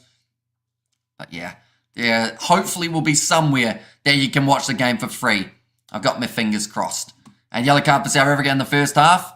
Do you have a player that you think will end up getting it? How do you feel about the 7-1 split? I mean, it's one of those tactics. It's a risk and reward scenario for the Springboks. If it works out, it will work perfectly for them. Sia Khaleesi, he is singing a song at the front. I think Bongi Mbonambi is as well. And those two are the only two who are singing that song. So trying to get the choir going didn't quite start for them. Unfortunately, where does do you want Ireland or South Africa in the quarters?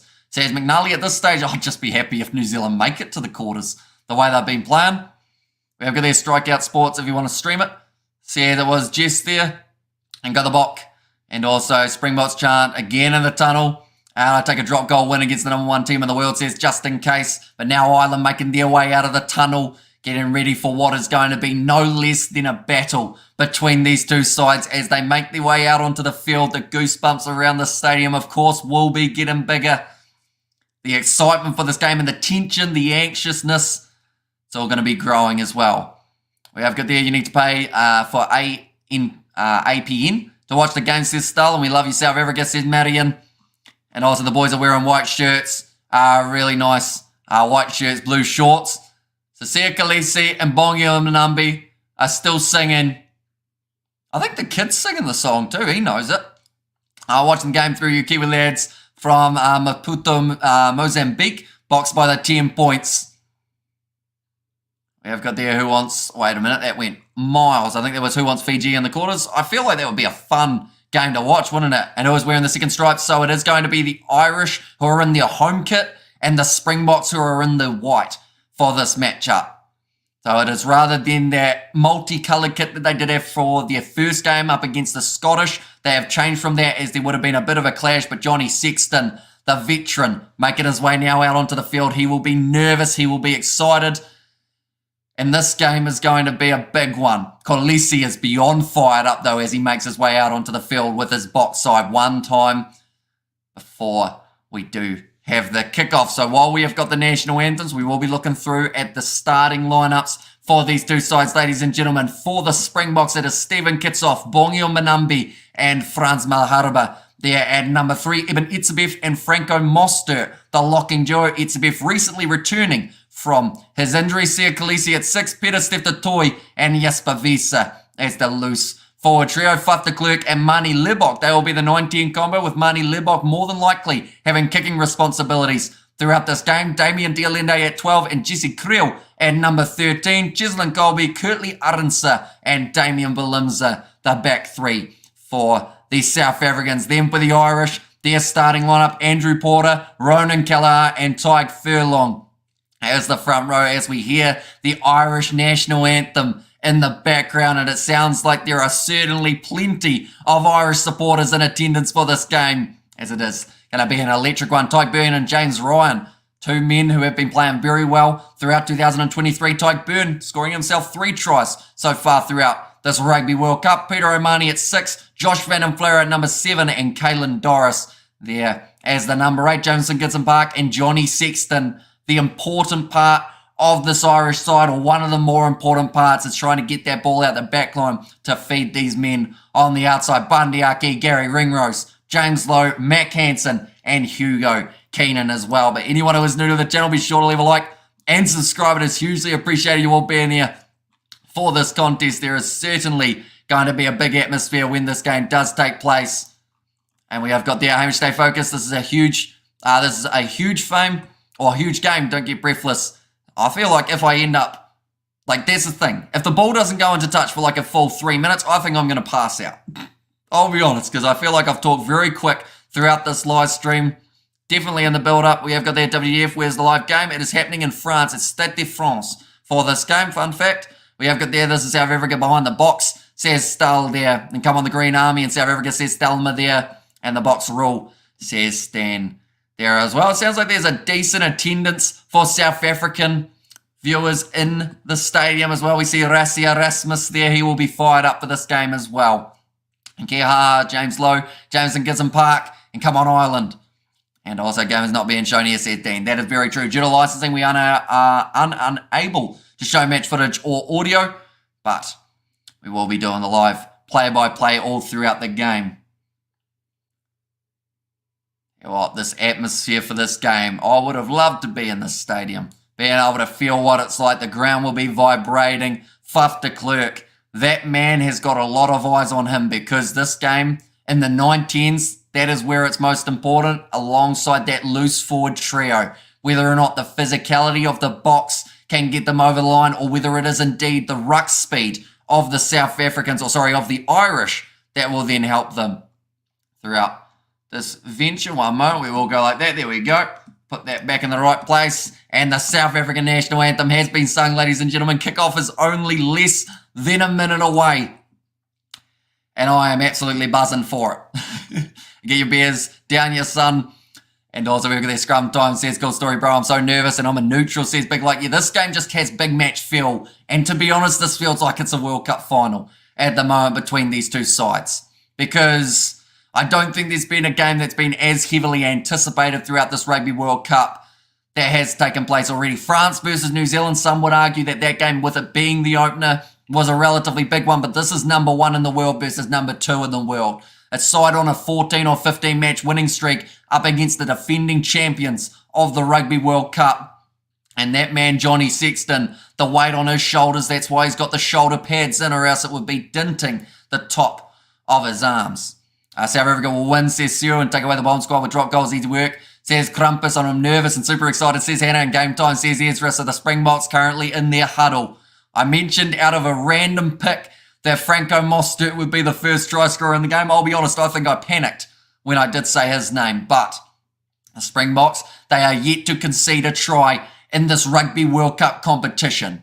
They have conceded 3 points throughout their first 2 games for the South Africans. And then for the Irish, they have conceded a total of around 24 points throughout their first 2 contests. So there is a major difference there, but Ireland have scored more points than the South Africans in their first 2 games. Although one for South Africa, of course, up against the Scottish. We see a couple Irish supporters shaking hands. They're excited in the stands, but of course there will be a lot of watching on the edge of the seat throughout this game. Ireland, they will be kicking off from left to right like it was said during the pre-match toss. But it is Ben O'Keefe in charge of this game. We are just about underway. Game on, says Dean. And also we have got the Ireland, says Sullivan. Ben O'Keefe, the main referee, Matthew Raynell and James Dolman as his 2 assistants, and then the New Zealand Brendan Pickerel in charge of the TMO. But Sexton, in fact, it's kicking off from right to left for this game, and we are underway, ladies and gentlemen. Sexton kicks off into the 22, and number 1 versus number 2 in the world is now underway. Damien Valimza breaking through 2 tackles already, then he's driven backwards by Ronan Keller in the first big shot of the day. Mostert looping around with Faf de Klerk. Drop ball from Cheslin Colby close to the touchline. And now a chance here for the Irish to either have the line out or the scrum inside of Springboks territory. Let's go. The box, says football is my home, and boom, Hamish ready to shake this match, Nate. Good evening from the freezing Cape Town. And handling errors already. It's going to be one of those games, says just in case. Well, the good news is we do not have any rain expected for this game. So that is all. Has Van den Flair just broken his finger, or at least dislocated it? I think his finger's facing the wrong way. Yeah, he did. In that first contact of the day, dislocated finger for Josh Van den Flair. And that was probably one of the lightest contacts we will see throughout that game that has taken place. So just tells you how dangerous this game is going to be for both of these 2 sides. But 46 seconds in, I believe they are just trying to click it into the right place. Now, something that hasn't happened for the Irish is going with a 6-2 or a 7-1 split off the bench. They do not want to lose Josh Van den Flair this early on in the contest. But it is going to be an option for the Irish of either the scrum or the line out. We have got their make it Lekkerbok. VG Man has said good break his arm. I feel like that's not really the spirit of the game, is it? At the end of the day, neither of these sides want to physically hurt the opposition. Of course, you want to win. You want to be physical, but I mean, you don't really want to put them out for more than a game, do you? Go on, Springbok, says Riggy. And Nerves hitting them, says Big Light. So it will be the line out now for Ronan Kelleher to throw the ball in. And it's stolen by Franco Mostert. Taken back by James Ryan. And the Irish now have got possession. Jamison Gibson Park goes to the short side. Off to Andrew Porter. Charges at Sia Khaleesi, and Etzebeth does meet him and drive him backwards. Gibson Park again, slinging it off to Tygburn, tackled by Kitsoff. We know how dangerous the South Africans can be in the breakdown. Short ball from Johnny Sexton. That's a high shot there from Peter Steph-Toy. Referee did not see it at this stage, so it is going to be play on. Now going off to the right, Johnny Sexton back in behind to Hugo Keenan, young fullback. They will have the advantage for Stephen Kitsoff, not rolling away. Tygburn goes back across, and now Bundy Arki from 22 metres out from the line. Gibson Park back across to the right. Sexton with the wide slinging pass goes straight to Cheslin Colby, and the Irish now have got themselves the penalty. This is a win for South Africa, says Ezra. And also we have got their break them. We're not here to play around, says VG Man. Although, of course, both sides looking to play this game out of the respect to the game of rugby rather than out of trying to injure the opposition, because or else then you get the cheap shots and it's not quite the same, is it? And now Johnny Sexton, decision to be made here. Do they want the 3 points, or are they kicking? They're kicking for the corner, the Irish. In 2 minutes into this game, they've decided that 3-pointers ain't enough. They want to break that perfect record that the Boks have of no tries being conceded throughout this Rugby World Cup. Although it wasn't the best kick from Johnny Sexton. It's going to be about 10 metres out from the line now. They have already had one unsuccessful line out, but with it being 5 or 10 metres out, maybe this time the Springboks won't contest. And that's the spirit, says Mikhail. It's thrown and stolen again by the Springboks. This time better stiff to Toy. Chislin Colby nailed in the shot by James Ryan. Mac Hansen tackled after he had dropped the ball. It's been knocked backwards. Etzebev takes the ball quickly off the Fuff de Klerk. Whether or not it went the 5 metres inwards. Arinsa takes that one, breaks out on a tackle. James Lowe, inside ball to Jesse Krill. Now 20 metres out from the line. Great work from Ringrose, although doesn't end up getting himself the penalty. Jasper Fesa driving his legs, but the Irish doing something uncharacteristic by going to the corner this early on in the game, perhaps. That is the Boks getting in their heads. Now a new advantage that is going to be against Peter O'Mahony. Now going to the left-hand side, Sia Khaleesi trying to break through. Jameson Gibson Park. Well done from Bundyaki to get out of the breakdown. Bong Yumbanumbi crashes at his opposite number. Ronan Kellar now to Klerk. Goes back up to Jasper Vesa. Driven sideways in that challenge. Up to 8 phases in a row now for the Springboks. Evan Etzebev tackled by Josh Van den Flair. Had a dislocated finger, but still wanted to play. Jesse Krill, he's going to be tackled hard. Ball goes free. That's a knock on. That's just a no arms. Stupid play from, I think that was, in the end, Ryan Baird. Peter Steff will stay down. He got a bit of a stinger, but they'll go back and check this, and I believe it will be upgraded to another penalty for the Springboks. If not, maybe even a yellow card for the Irish player. James Ryan. Oh, Russie's got his red light out.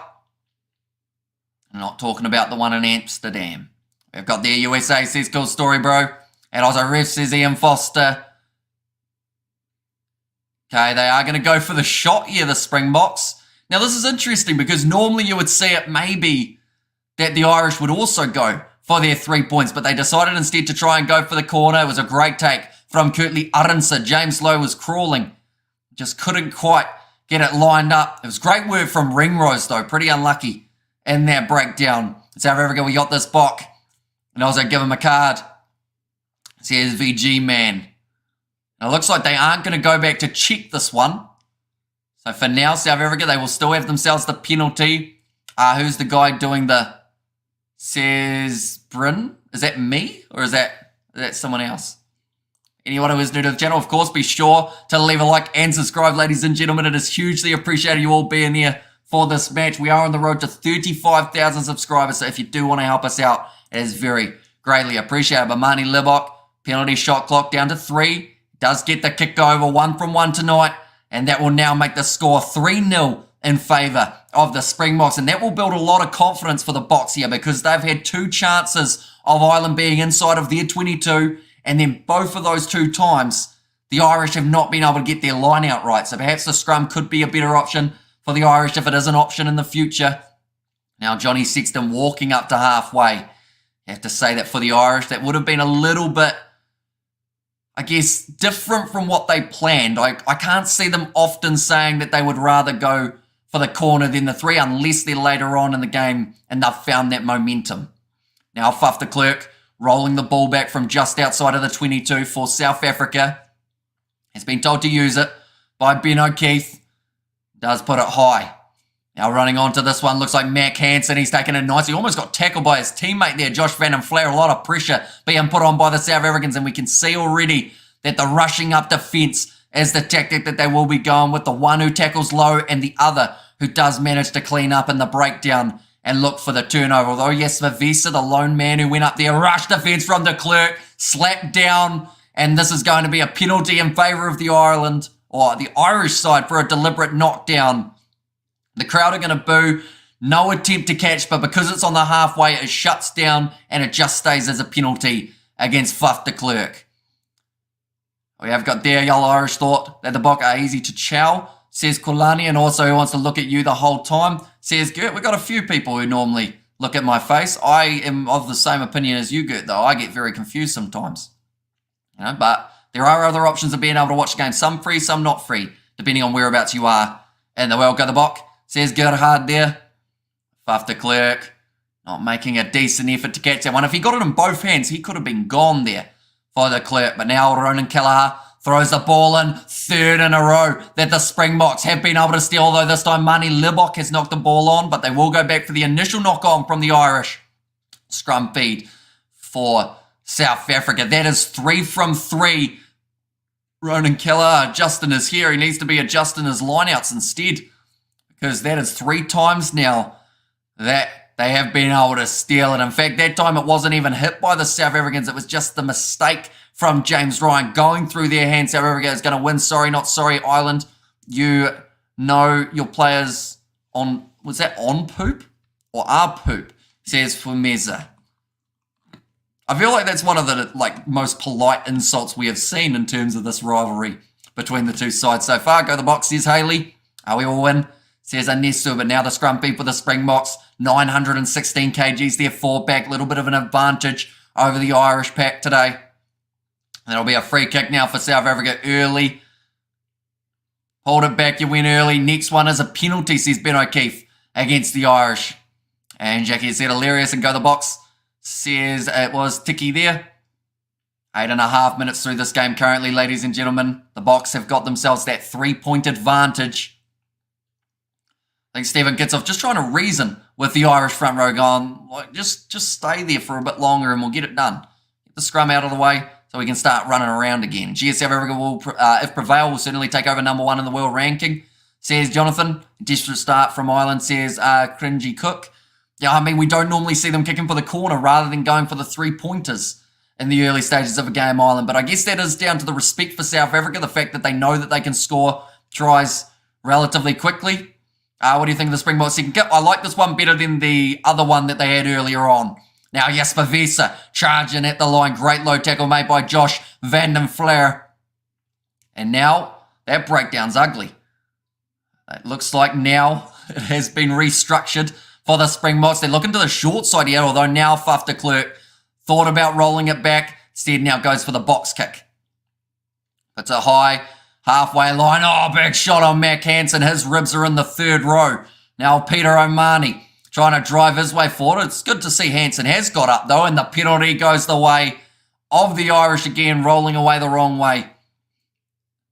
Okay, it's a bit on the wrong side of the breakdown. Okay, Kiwi lad, you are given loads of stats, says Jackie. And also we have got the get off me Johnny Sexton, says Ian Foster. And also hard as in my mouth. And South Africa says Ruth in there as well. It's just nerves and feel in play. It will settle around 20 minutes, says Jody.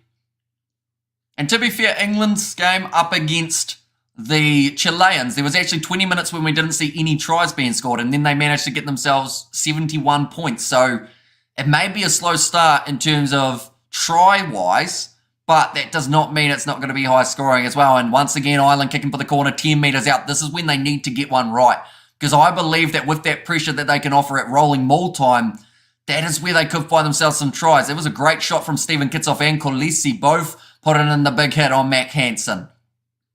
A lot of nervous Irish players looking on. Jack Conan there.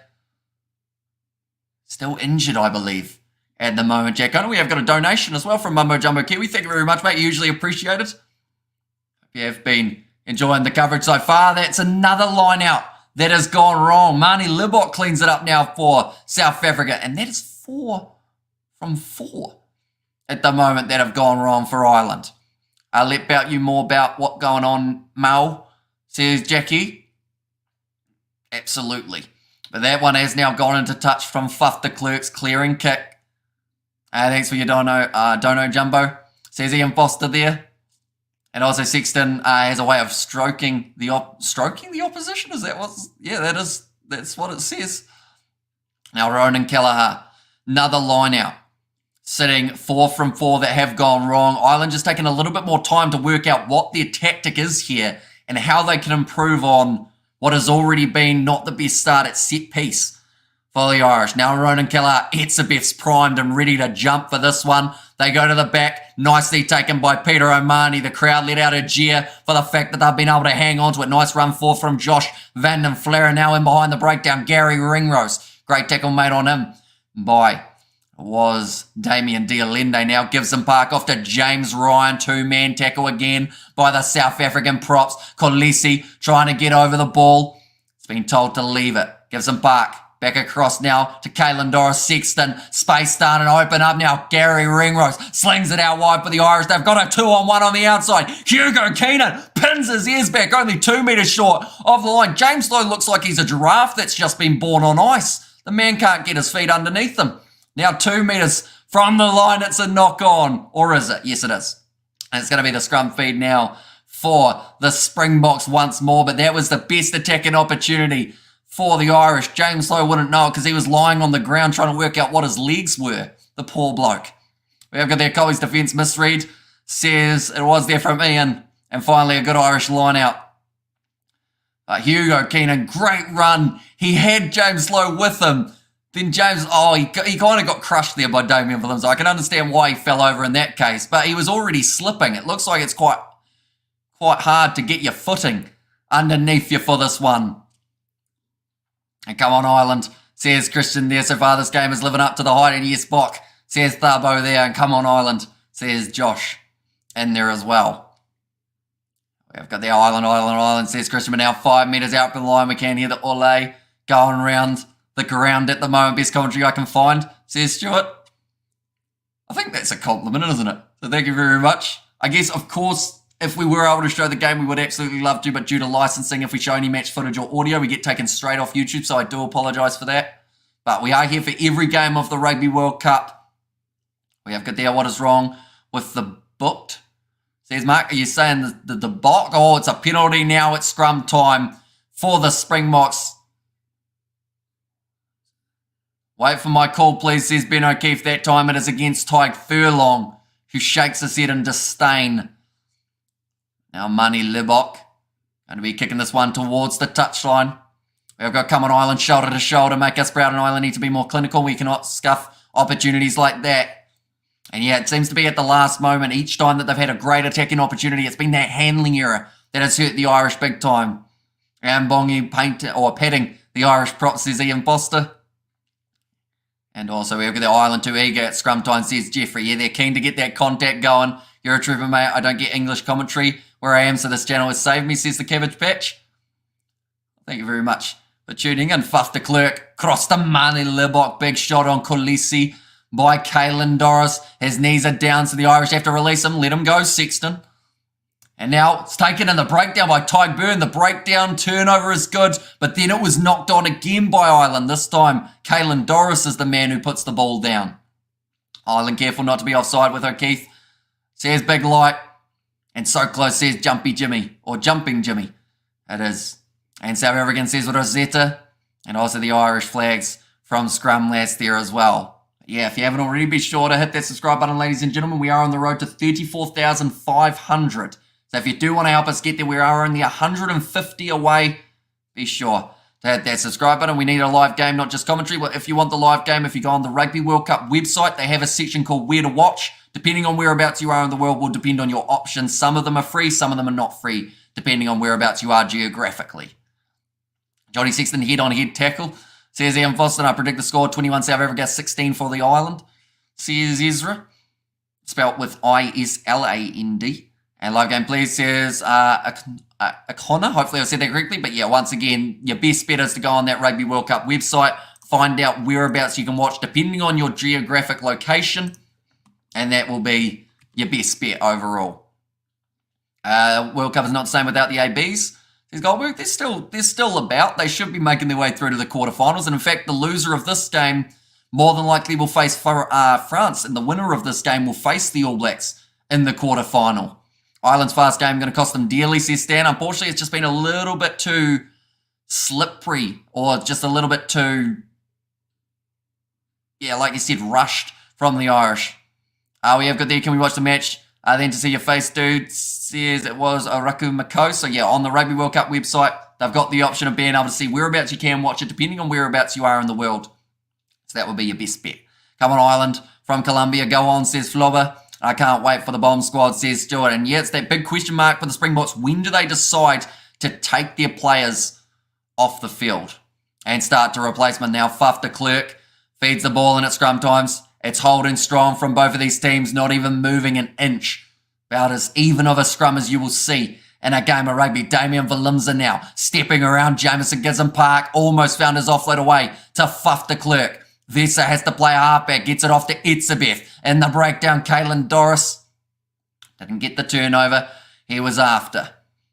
Now de Klerk goes to Libok, off to Umbanambi, the man who did captain in the game, up against the Romanians. De Klerk, wide cut-out pass, risky, but if it does work, it does open up that opportunity of countering. James Lowe gets his feet under him that time. He's fired up, and he wins the penalty for the Irish. South African by birth, Irish by blood, says among us. And also hectic pace in this game, it certainly is, and it's going to be a tester of the gas tank of both of these two sides, whether or not they can keep up with it, or whether one side does start to dwindle as we head further throughout this match. And thanks for the commentary, bud. Helps us buggers. And the sticks with Brian Beer, says Ronnie. And the result is like asking what the colour of grass is. True. It is green, of course. Or unless your lawn's dead. That would be a slightly unfortunate factor. Out, Johnny Sexton didn't get the most distance on that kick, but it is now going to be another line out for them. You must be knackered, says Craig. We have been up since about 12 hours ago, which isn't actually too bad. We stayed up all throughout the night. You really bring the game to life, but I respect the way you also call out the people in the chat. Answering the stuff here makes it very personal. Thanks, says James. No worries at all. I always say without you guys in the chat, these live streams just wouldn't be the same. So I do try my best to read as many of the messages as I can. Looks like Ben O'Keefe. What's happening here? Okay. Ben O'Keefe has had to try and have a bit of a chat to both sides at line-out time. South Africa, he did warn them for closing the gap there. Going to the front, nicely taken by Ryan Beard. Now Josh Van den Flair fires it off to Jamison Gizem-Park. Here comes the crash baller. And Bundy Arkey. Almost, yes, it is the turnover. I think that was Kurtley Arendse, yes it is, who manages to get in there. Faf de Klerk having a bit of a push and a shove with James Lowe. Faf's going, my hair's nicer than yours. The penalty goes the way of the box. Live stream is being charged. Bloody suckers, says Salamian. And also we have got there that ginger South African player, ironically looks like the most Irish player of all time. I assume you're talking Stephen Kitsoff. But yeah, him versus Tyg Furlong in this game.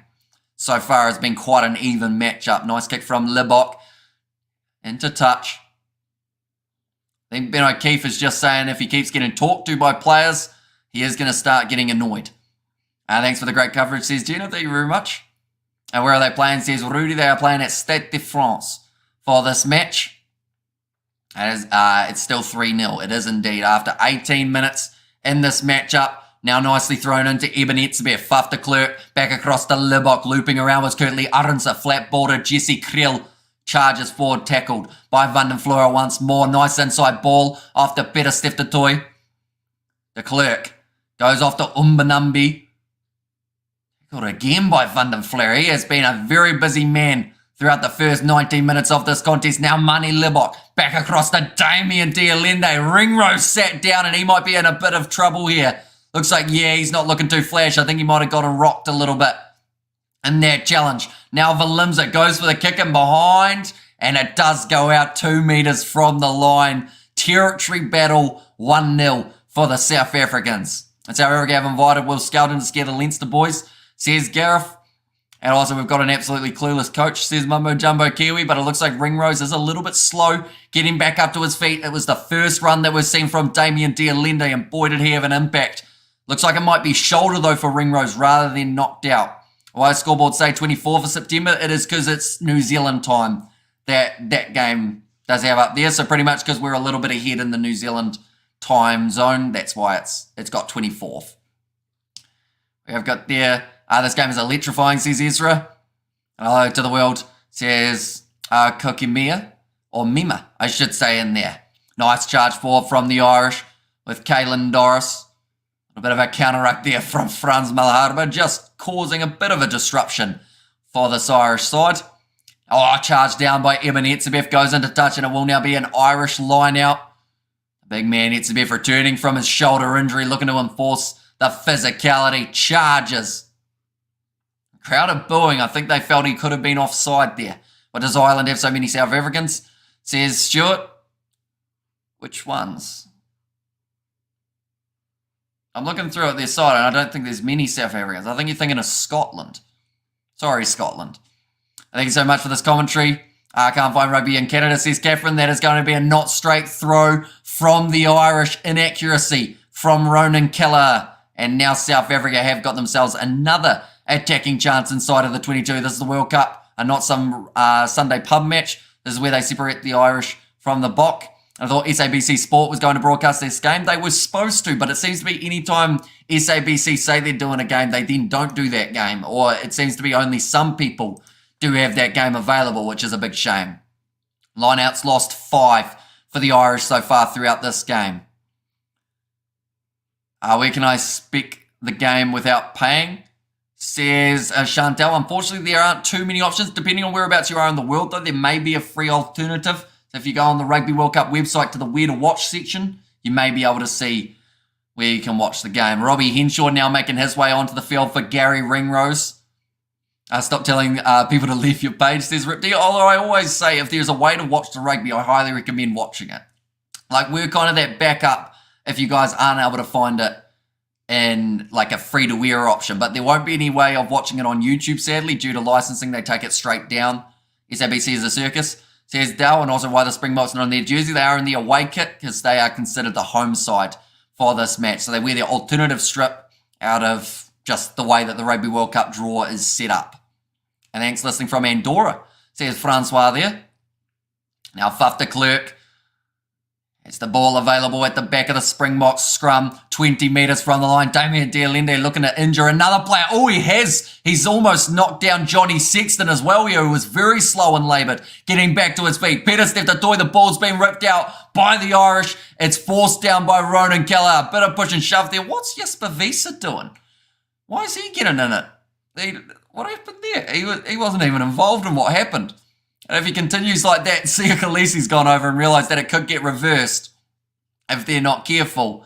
The away kit looks like a Listerine bottle. It's a disgrace, says Catherine, although this one's actually a lot better, the away kit, compared to what they did have in their first game up against the Scottish. Damien Dialende whacking into Johnny Sexton, and he got sat down. Can you please indicate every time where they are on the field? 10 metres or 5 metres on the try line, 22 in the centre of the field, says Simon. We will try our absolute best. So currently South Africa, they have got themselves a 5 metre scrum due to the ball popping out from James Lowe and then being taken back by the Irish. Johnny Sexton just getting a little bit of medical attention at the moment, making sure that he is going to be all right to continue. Are we have good there? Why are they just talking? Are they not showing the game, says Rudy? We are not, no. Due to the licensing, if we show any match footage or audio, we get taken straight off YouTube. So we only do the live commentary side of things without the game. So radio style, I guess you call it. Are we have good there? Where's your Springbok jersey, says Dominic? Well, the thing is, it is green, and my green screen is green, so that would mean I'd be invisible other than my head. I love your channel, and for a Kiwi, your Afrikaans pronunciation is pretty good, says Leon. 23 minutes through currently. Got a bit of a drinks break here. This game is flying by. 23 minutes through already. If you haven't already, be sure to hit that subscribe button. We are only now 80 away from our goal, which was going to be 34,500 by half time. This is already as good as Ireland versus France this year, says Big Light. Okay, explanation accepted, says Dominique. 5 metres out. Scrum time for South Africa has looked the more dominant, as well as lineouts, even though I don't think they have actually had to throw any so far for their lineouts, or maybe they've had one up till this point. But other than that, it has been all Ireland with the lineout throws, and they have not won many of them at all. Now, Faf de Klerk about to feed the ball in. Big scrum from these two sides. South Africa not going forward, so they will have to use it. Faf de Klerk looking for the ball. Sniping run. Jesse Creel just short of line. Offloads up to Khaleesi, who has dropped the ball. And now Ireland managed to get the ball back, but they are still only inches out from their try line. Back into the pocket to James Lowe. We know how big his boot is. Although that one is not going to find touch. Damien Valimza, in fact, he didn't get a huge amount of distance on it either. James Lowe, now Damien Valimza close to the touchline just outside of the 22 on the near side of the field. Kits off. Tackled by Peter O'Mahony. I will mention, even though Johnny Sexton did look slightly injured, he has continued. Another drop ball from Khaleesi. That is 2 in a row now from the skipper that he has dropped. And both teams making errors close to the line. Hamish, I love your patience with the consistent silly questions. Would have lost it already, says Stan. And need to be more clinical in the red zone box, says Gareth. Podcast, are you from South Africa? I am not. I am from New Zealand. So we have stayed up all night doing the commentary of these games. This is the third one in a row. We did cover Chile versus England as well as Portugal versus Georgia, and that was a very close game. I like your channel. Do you understand these words? I do, yes. Thanks. And no arms, and your commentary has a saving grace for us, poor buggers around the world, says Dell. Yeah, I always said that was the goal with the channel, to have an option for you guys who are unable to see the games, or just if you want to have someone to chat to about the games when they are taking place. 25 metres out from the line, being 25 minutes into this game, Ireland have now got themselves their scrum feed. You can hear, I believe that's the Irish fans who are starting to sing in the stadium. Let's get physical, says Marco, and come on South Africa, says Jason there. Now Gibson Park to feed the ball in for the Irish. I don't know whether or not they'll be keen on trying to run this one out from where they are. It's gone down in the front row on the near side. Now Gibson Park goes back across to Bundyaki. Johnny Sexton slings it out wide to Hugo Keenan, who now kicks it in behind, looking for that 50-22. The ball does go into touch, but not inside of the 22-metre line, but a good clearing boot from Ireland to relieve some of this pressure that the Springboks are currently applying. Irish singing out of desperation. Says Mega Butterfly, and South Africa cannot play any other sports, says Alan.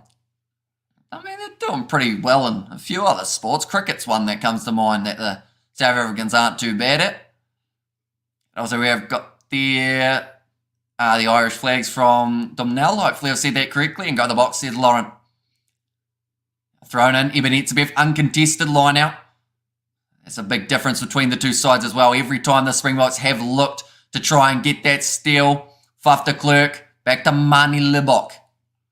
But to high Kurtley Arendse, chasing after this one. He's taken it again. He's taken in the air, but they do say it's an even contest. Now de Klerk looking for the kick in behind. James Lowe, ball almost goes over his head. Tries to step round Dialende. In fact, it was Damian Balimza. And the pressure is on now in the breakdown from the Springboks. It does stay on the side of the Irish, just narrowly. Now Matt Canson has to play halfback. Goes across to Tyg Furlong, who runs straight at Franz Malherbe. And Stephen Kitsoff. I'd rather get hit by a car than run at those two. I prefer neither, of course, if that was an option. And go box go, says Michael. Now, Gibson Park puts it high, down towards the 40-metre line. In fact, it hasn't travelled as far as he would have liked. I believe it's a knock-on there from Kurtley Arendse, who has then got it on the ground. And now the scrum feed is for Ireland once again. We have got there, FU, for making money out of this match. Selfish, says Kimmy Keller. I mean, if you knew the channel, you would know any money that has been made has gone straight back into the channel to make the live streams even better. But unless you've got a couple $1 million we can borrow to get the licensing, unfortunately, we aren't able to show match footage, sadly. We have got there, what trophy are these teams playing for? They are playing for the Rugby World Cup. Stevens, it's quite a big one that's taking place at the moment. We have got there, South Africa have good swimmers, says Abdullah there, and he's clearly tackled in the air. But was going in to compete at the start and show them how it's done, Bok, says Lena in there as well. But anyone who is new to the channel, be sure to leave a like and subscribe, ladies and gentlemen. We are on the road to 35,000 subscribers, so if you do want to help us out, it is very much appreciated as well. And 2 trucks and a ute. And also we have got South Africa have good swimmers. Oh no, I read that one, didn't I? And Ireland will get the 9th one against South Africa on the day. That leaves 99 days left. And also Ireland can't get out, says Crumpets. The chat is going extremely quick. So I do apologise if I am missing a few of your messages. Being broadcast live on TikTok, says Marcel. And Drakis, says Jody Cook. And also we have got there in South Africa has the best surface, not only rugby, says Adula. I wonder whether or not Drakis du Plessis looking at that fight between Sean Strickland and Adesanya, wishing that he had taken that chance rather than letting Strickland take it, seeing as now Strickland is the champion of the world. And grind them down, says Burning Lash, and Bok need to score. And what are the possession and territory stats like? At the moment for this game, as we are currently sitting, Springboks have had 57% possession and 52% territory throughout this game.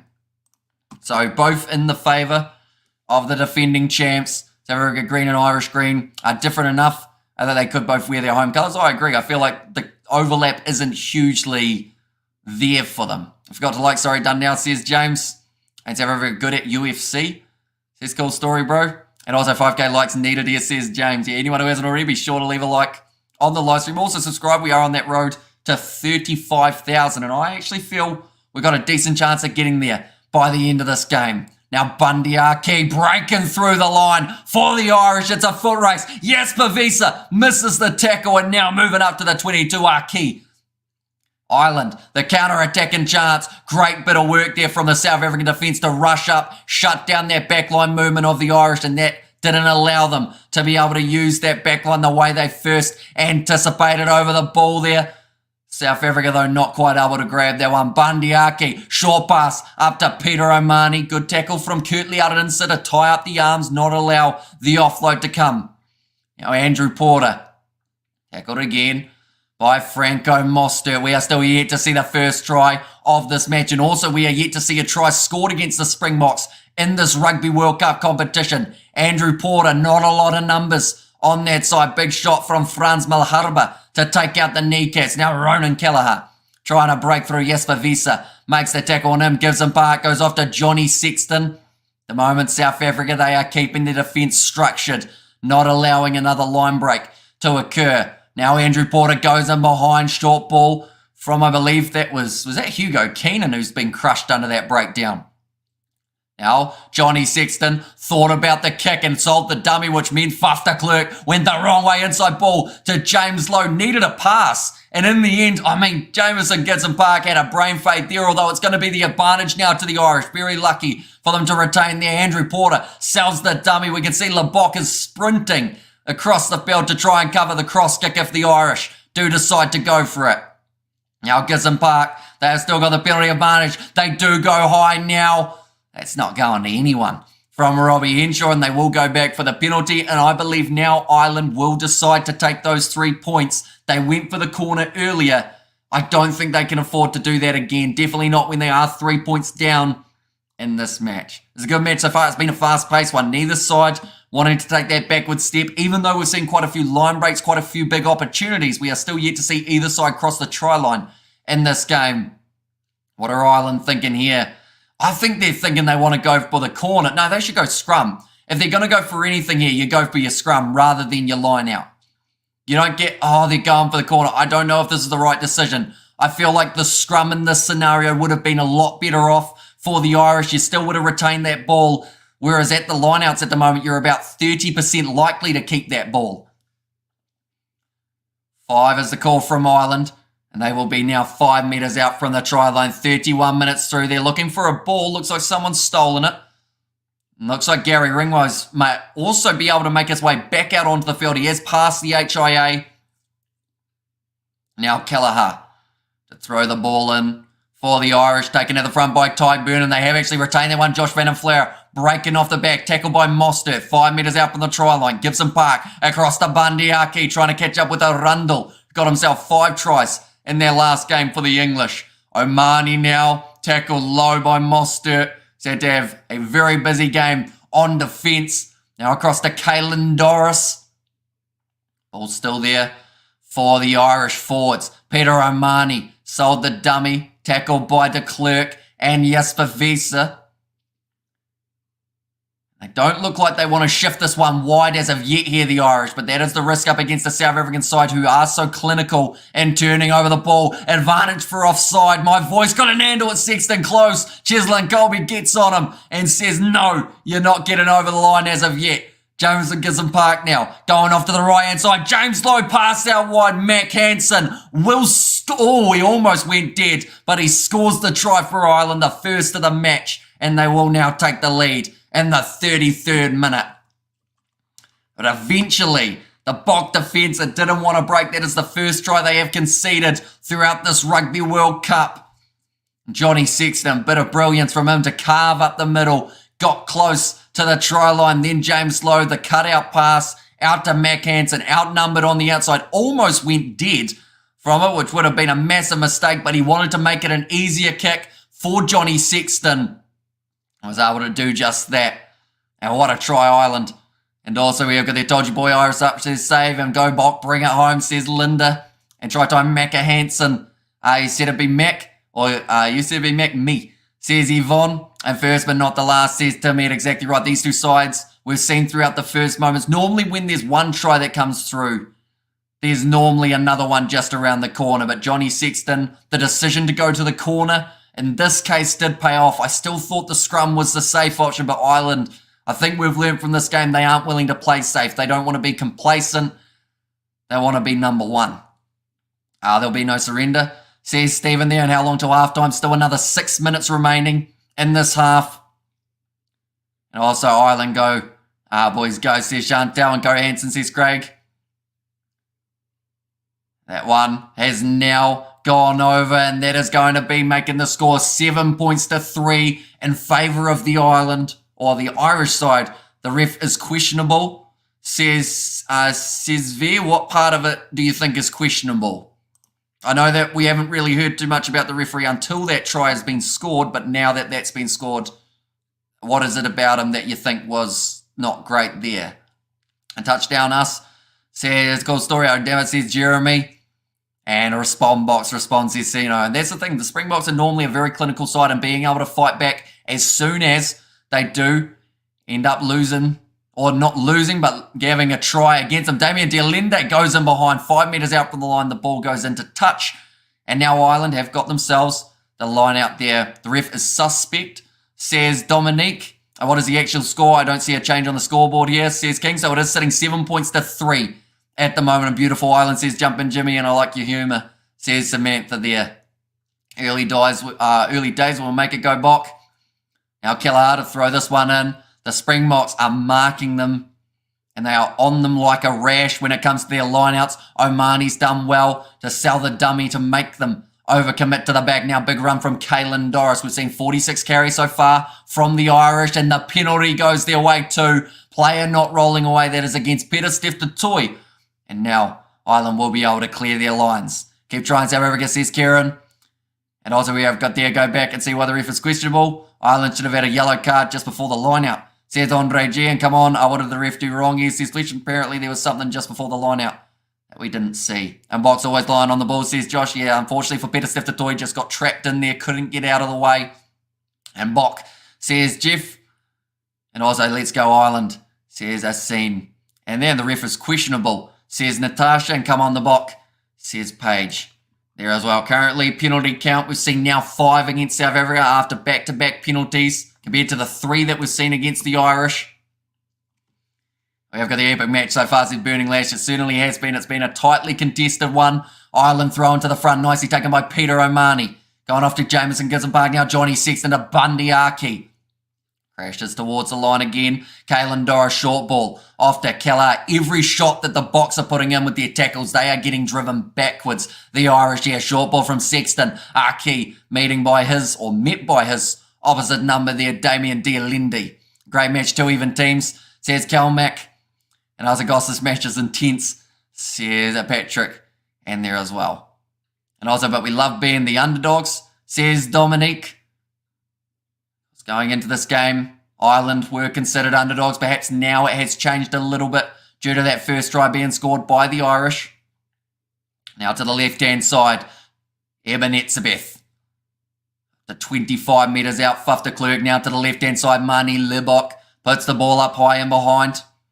Nicely taken on the halfway line there by Hugo Keane, who looks like he's keen to run this one back rather than going for the kick. He's driven backwards by Bongi Omanami. Now pick and go from Gary Ringrose. Shut down by Etzebeth and slammed into the turf. The man's only just passed his HIA. If he keeps running at Etzebeth, he's going to need another one.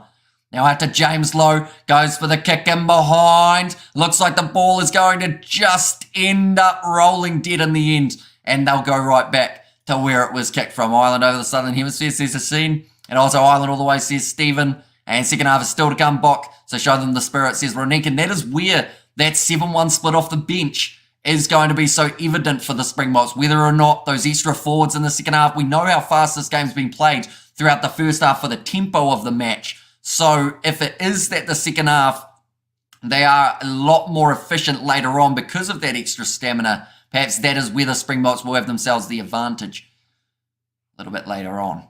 Frenchie support Ireland, says HM. And the thing is, the winner of this game will be taking on New Zealand. The loser will be facing France. So either game in those quarterfinals, of course, not considered easy as we make our way forward through this Rugby World Cup competition. This is such a good game, says Big Light.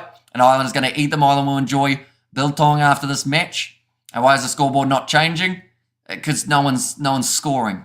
So it's only updating the time at the moment rather than updating the scoreboard. We've got this, the Springboks from Hannah. Big scrum from the Bok there. They haven't got the penalty advantage though. You know, Keith says both front rows did go down. It did go slightly sideways. Now Marnie Lebok, big shot on him by Gary Ringrose, but gets it away to Cheslin Colby. Trying to step his way around Hugo Keenan. Does make the one-on-one tackle. Once again, another big shot from Gary Ringrose. Went round the bootlaces. Another penalty to the Irish. It's a holding on penalty. I believe it was Josh Van den Flair who was able to get that one. And brilliant tackle from Ireland, says Dean.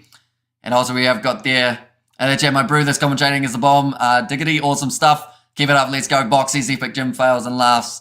And there as well, thank you very much, mate. But yes, Bavisa charged forward at the line. I believe it was the low tackle from Gary Ringrose, then locking over the ball, getting the turnover for Ireland. And they will have 10 seconds now to work before halftime.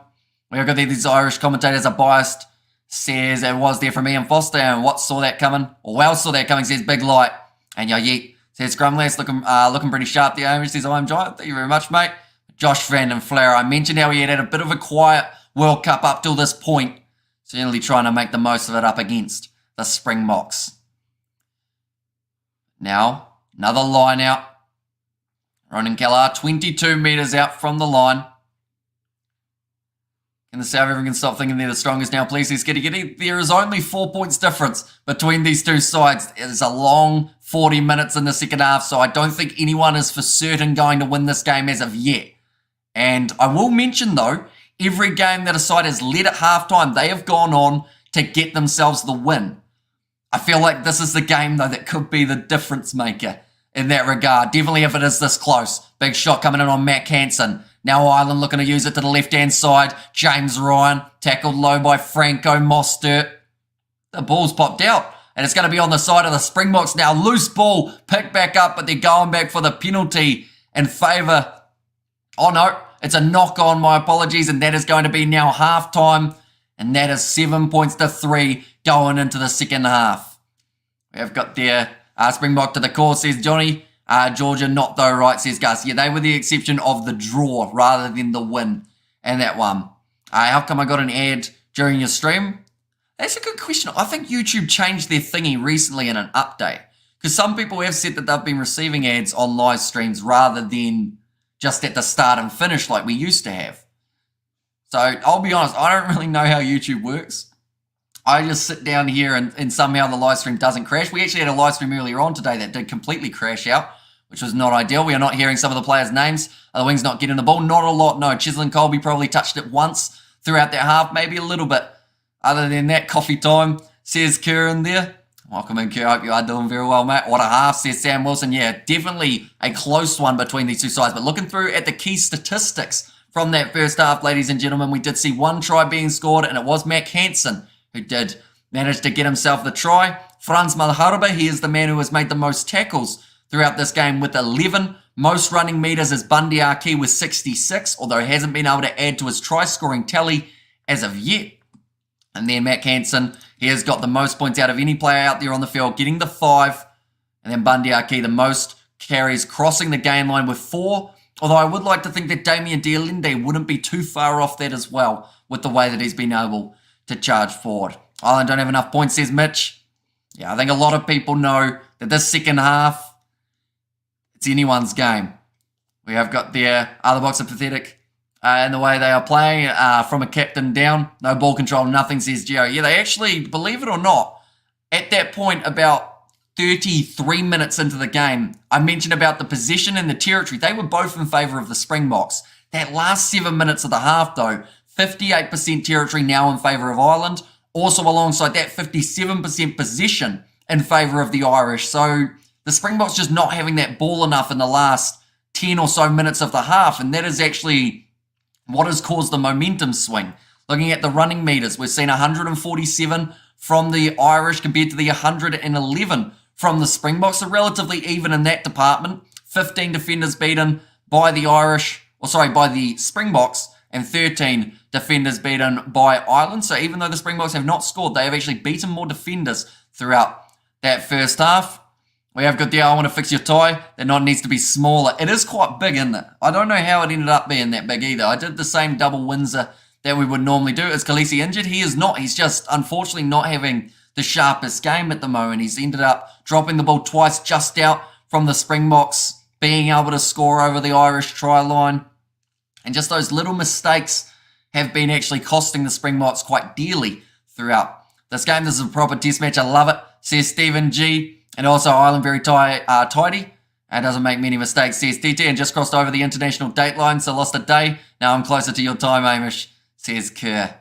And there as well. And what just comes second half, or come back second half. You see, that's the thing. 4 points difference. The stats don't add up with the results. Ref says in there from Dominic. I wouldn't say it's the ref in this case. Like, if you look at the stats, every other stat other than defenders beaten is in favour of the Springboks. Is in favour of Ireland, which makes sense seeing as they are the team that had more carries, they had more runs with the ball, they had more passes completed, and they had more rucks won. They won 50 rucks compared to the Springboks only winning the 28. So that has been another big difference. That little bit of extra possession in favour of the Irish has been what has led them to having that little bit more of a shot here. But the line-out time, 58% accuracy for the Irish. They did lose 5 line-outs in the early stages of that half, but then from there they were able to get it back in their favour, getting 7 from 7 throughout the later stages. We have got there, he who has the ball wins the game. Says Stan, and come on, you already know South Africa's winning. Says Basani there, and Go Ireland from South African, and South Africa is always on top. Says Milka there, and South Africa has a marked look on their faces. Says pull-ups.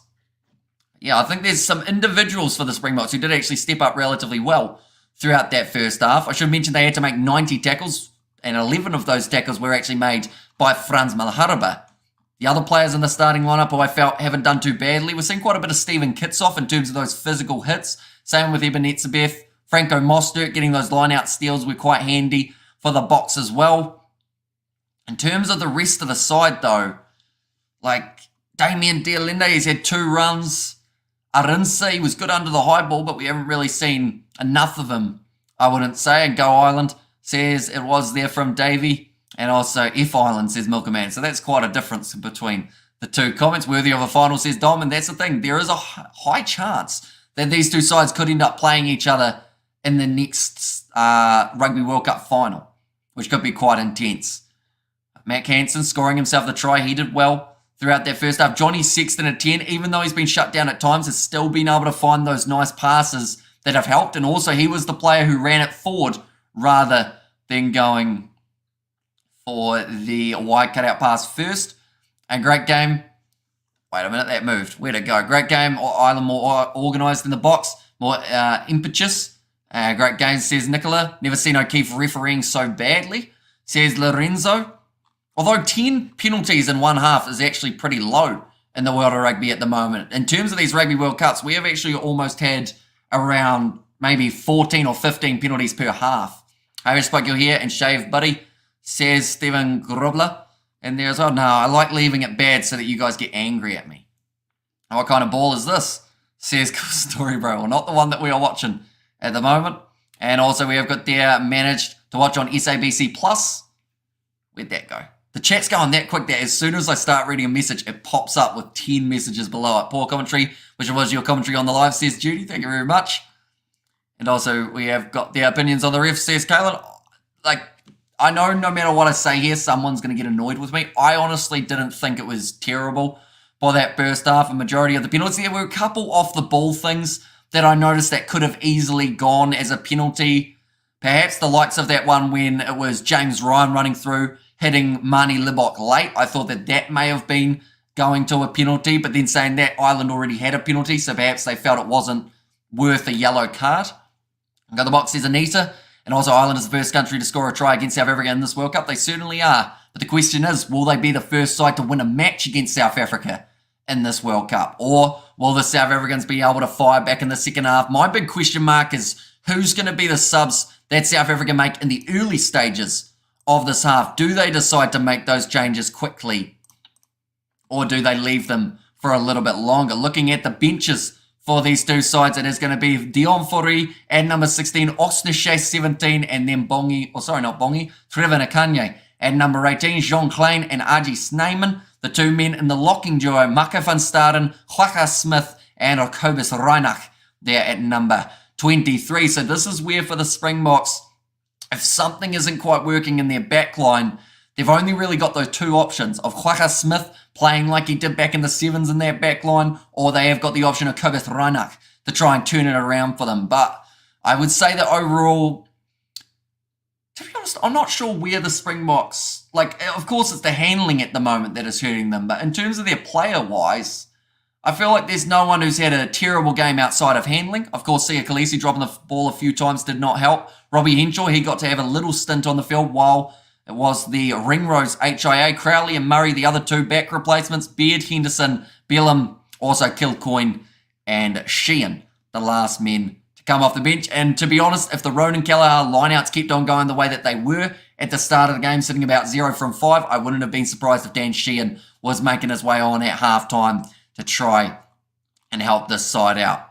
We've got there, why are we losing, says Stuart? I think it's just been a little bit to do with those handling errors just out from the try line at the moment for South Africa. They've had their chances to be able to break through. 15 defenders beaten throughout that first half. It's just been the fact that they haven't been able to put together that last pass or that last catch to then be able to cross the try line. Handling errors have cost the Boks. So far I can see why the Irish are ranked number 1, to be honest, says Paul Spacey. Although I know that for the Irish as well, they would feel like they had a few too many handling errors throughout that first 40 minutes as well. Penalty count's going to be interesting in the second half. And game is 50-50. Let's not pretend, says Jimbo. Yeah, it's still anyone's game throughout the second 40 minutes and not controlling the ball, says Johannes. I watched the game but listen to your commentary. When is Nisbo going to offer you a gig on Sky Sports? Says Jeff Potts. I think I'm still a little way off that. Although I do always say that if I was doing the commentary on TV, I don't think I'd enjoy it as much because I don't get to chat to you guys while doing those streams, while being on the actual broadcaster. So I feel like I prefer this for now. 50-50 so far. Ireland have adapted to Ben O'Keefe better than the Boks, says Gareth. Hello, can I watch the game, says Tariq. If you do go on the Rugby World Cup website, they will have a section called Where to Watch. And then from there, you will be able to see whereabouts you can watch, depending on whereabouts you are in the world.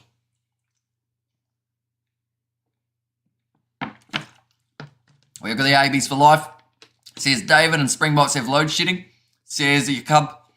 And then also South Africa is going to die today, says Manax. I hope not. Hopefully they get to play their next game. They have got one just a little bit round the corner up against the Scottish. That will be the next game taking place. And then for the South Africans, they are going to be taking their game next week. Well, they're going head-to-head with the Tongans.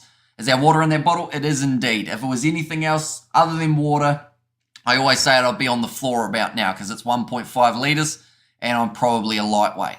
We've got there, they are swallowing us, says Porsche, and can the Boks bounce back? It's only one try away for the Springboks theoretically. The Irish, they went aggressive in that first half though, going for the corner rather than going for the three-pointers. I think that the Springboks, the next chance that they get, I would like to see some aggressiveness, but at the same time, if it feels like the momentum is shifting, that would be when the Springboks should maybe go for a few three-pointers in there as well. Please don't underestimate the Boks. May have and regretted it, or many haven't regretted it, says David the Mold, exactly right. And also we have got their Stop Ireland go away, says Basani. And that was a quick 40 minutes of rugby. Tell you what, it flies by when you have that real test match rugby feel to a game, and that is exactly what we've had for this matchup. And I'm hoping that the next second half of this game is going to be just like that. I should mention we've got more games coming up as well in the near future, ladies and gentlemen. Tomorrow night, we are covering Scotland versus Tonga. And then alongside that, the other game that we are going to be covering on the channel is Wales versus Australia. We are covering both of those back-to-back in the middle of the night here in New Zealand. So if you are new to the channel, be sure to leave a like and subscribe. Also, if you haven't already, be sure to hit that subscribe button like I mentioned, because we are closing in on our target. Let's see whether or not we can get to 34,750 by the time halftime is over. Although that is only in about 3 minutes time. So if you haven't already, be sure to hit that subscribe button. Second half, impact players I think for the Irish, to be honest, I feel like those guys who were doing well in the first half, the likes of a Josh Van den Flair, Caelan Doris, probably a little bit more quiet than I was expecting to see in that half. James Lowe, once he got his feet underneath him, he was a lot better. Hugo Keenan probably hasn't been tested enough by the Springboks in this one. He's only had to run onto a couple of the times. And then Mac Hansen has been going up for the under, or the up and unders. The rest, we have got there. Puke squad is exactly how the Irish forwards will feel. Says Mitch, and what time is it in New Zealand, says Gavin. So we are currently sitting at 9 a.m. New Zealand time. So we have been up since last night. We did film our podcast before doing the next 3 episodes. And Scotland need a win, I think that was, in there as well. And do they show the game or do they just talk about it? We do just talk about it. We do the play-by-play commentary. SABC2 broadcasting the wrong game. Thanks, Kiwi. Video killed the radio star sound without picture. Better than nothing, says Christine. And ITV has bad commentary and too many ads, says Callum Mack there. But now the second half just about to get underway, ladies and gents. Like I mentioned, if you haven't already, be sure to hit that subscribe button. The Irish fans in full voice at the moment going into that halftime break. But they will know that the job is not done yet. Definitely those men making their way out of the tunnel right now. There are still 40 minutes remaining. I don't understand where must go to watch the game. So depending on whereabouts you are in the world will depend on what options you have got available. So that is why the Rugby World Cup website, in the section that is called Where to Watch, it's very handy to work out exactly where you can watch these games. And some of them are free, some of them aren't free, depending on whereabouts you are in the world. Two sides have now made their way back out onto the field, ladies and gentlemen. Sia Khaleesi trying to give the team talk, although he is probably one of those players out there on the field for the Springboks that didn't perform throughout that first half. Brian Abana, he has got a very mini cup of coffee.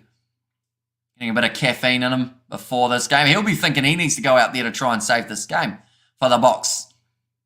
Although they have only got the one replacement back, and Reinach, there's going to be a lot on his shoulders. Sia's getting hot, says Dominic, and green and gold will win. Sia's getting it's a bit at fly half, says Floyd Kingy.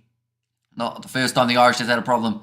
The bomb squad says it was History Sports and also Ireland flags. And there is our Ireland going for 16 wins in a row. Yeah, it would be a monumental one. The Springboks, they are looking for their 7th win in a row as well here. So it's pretty intense that one of these two sides are going to lose their winning streak. But then alongside that, the other side will try and build from that, look to find their way forward in this World Cup competition. Now we are ready for the second half. The Springboks kicking off from right to left. And Mani Libot gets us back underway. South Africa chasing after that kick hard. I believe it's Eben Etzebeth who's charging forward to make the tackle on Bundy Aki. Has done well to get out of that breakdown, Eben Etzebeth. Ball kicked out the side. And now the opportunity for the South Africans to fire straight away. And this is when they were the most dangerous up against Scotland right at the start of the second half. Franco Mostert now charges forward. It's going back for a penalty. Hang on, what's happened here? That's called by the touch judge. 4's on the wrong side. Oh. Did he get out of the way, though? I thought he was close to getting out. Tackle lying on the wrong side. I believe that's the second time that Eben Etzebeth has been pinged for that in this game. Very close to the turnover, though. We have got their Box playing the ball in the ground again. Says Josh, and Box, let's get down to business. Says Lena. Ball now going to be kicked into touch. And also commentary on the line out, please, says Paul. Although it hasn't quite happened just yet. The ball has been just kicked into touch by Mani Libok. So we're seeing the replay here. Jasper Visa flying at the line. So for me, Eben Etzebeth, he almost got out of there. Was it his arm that hit it?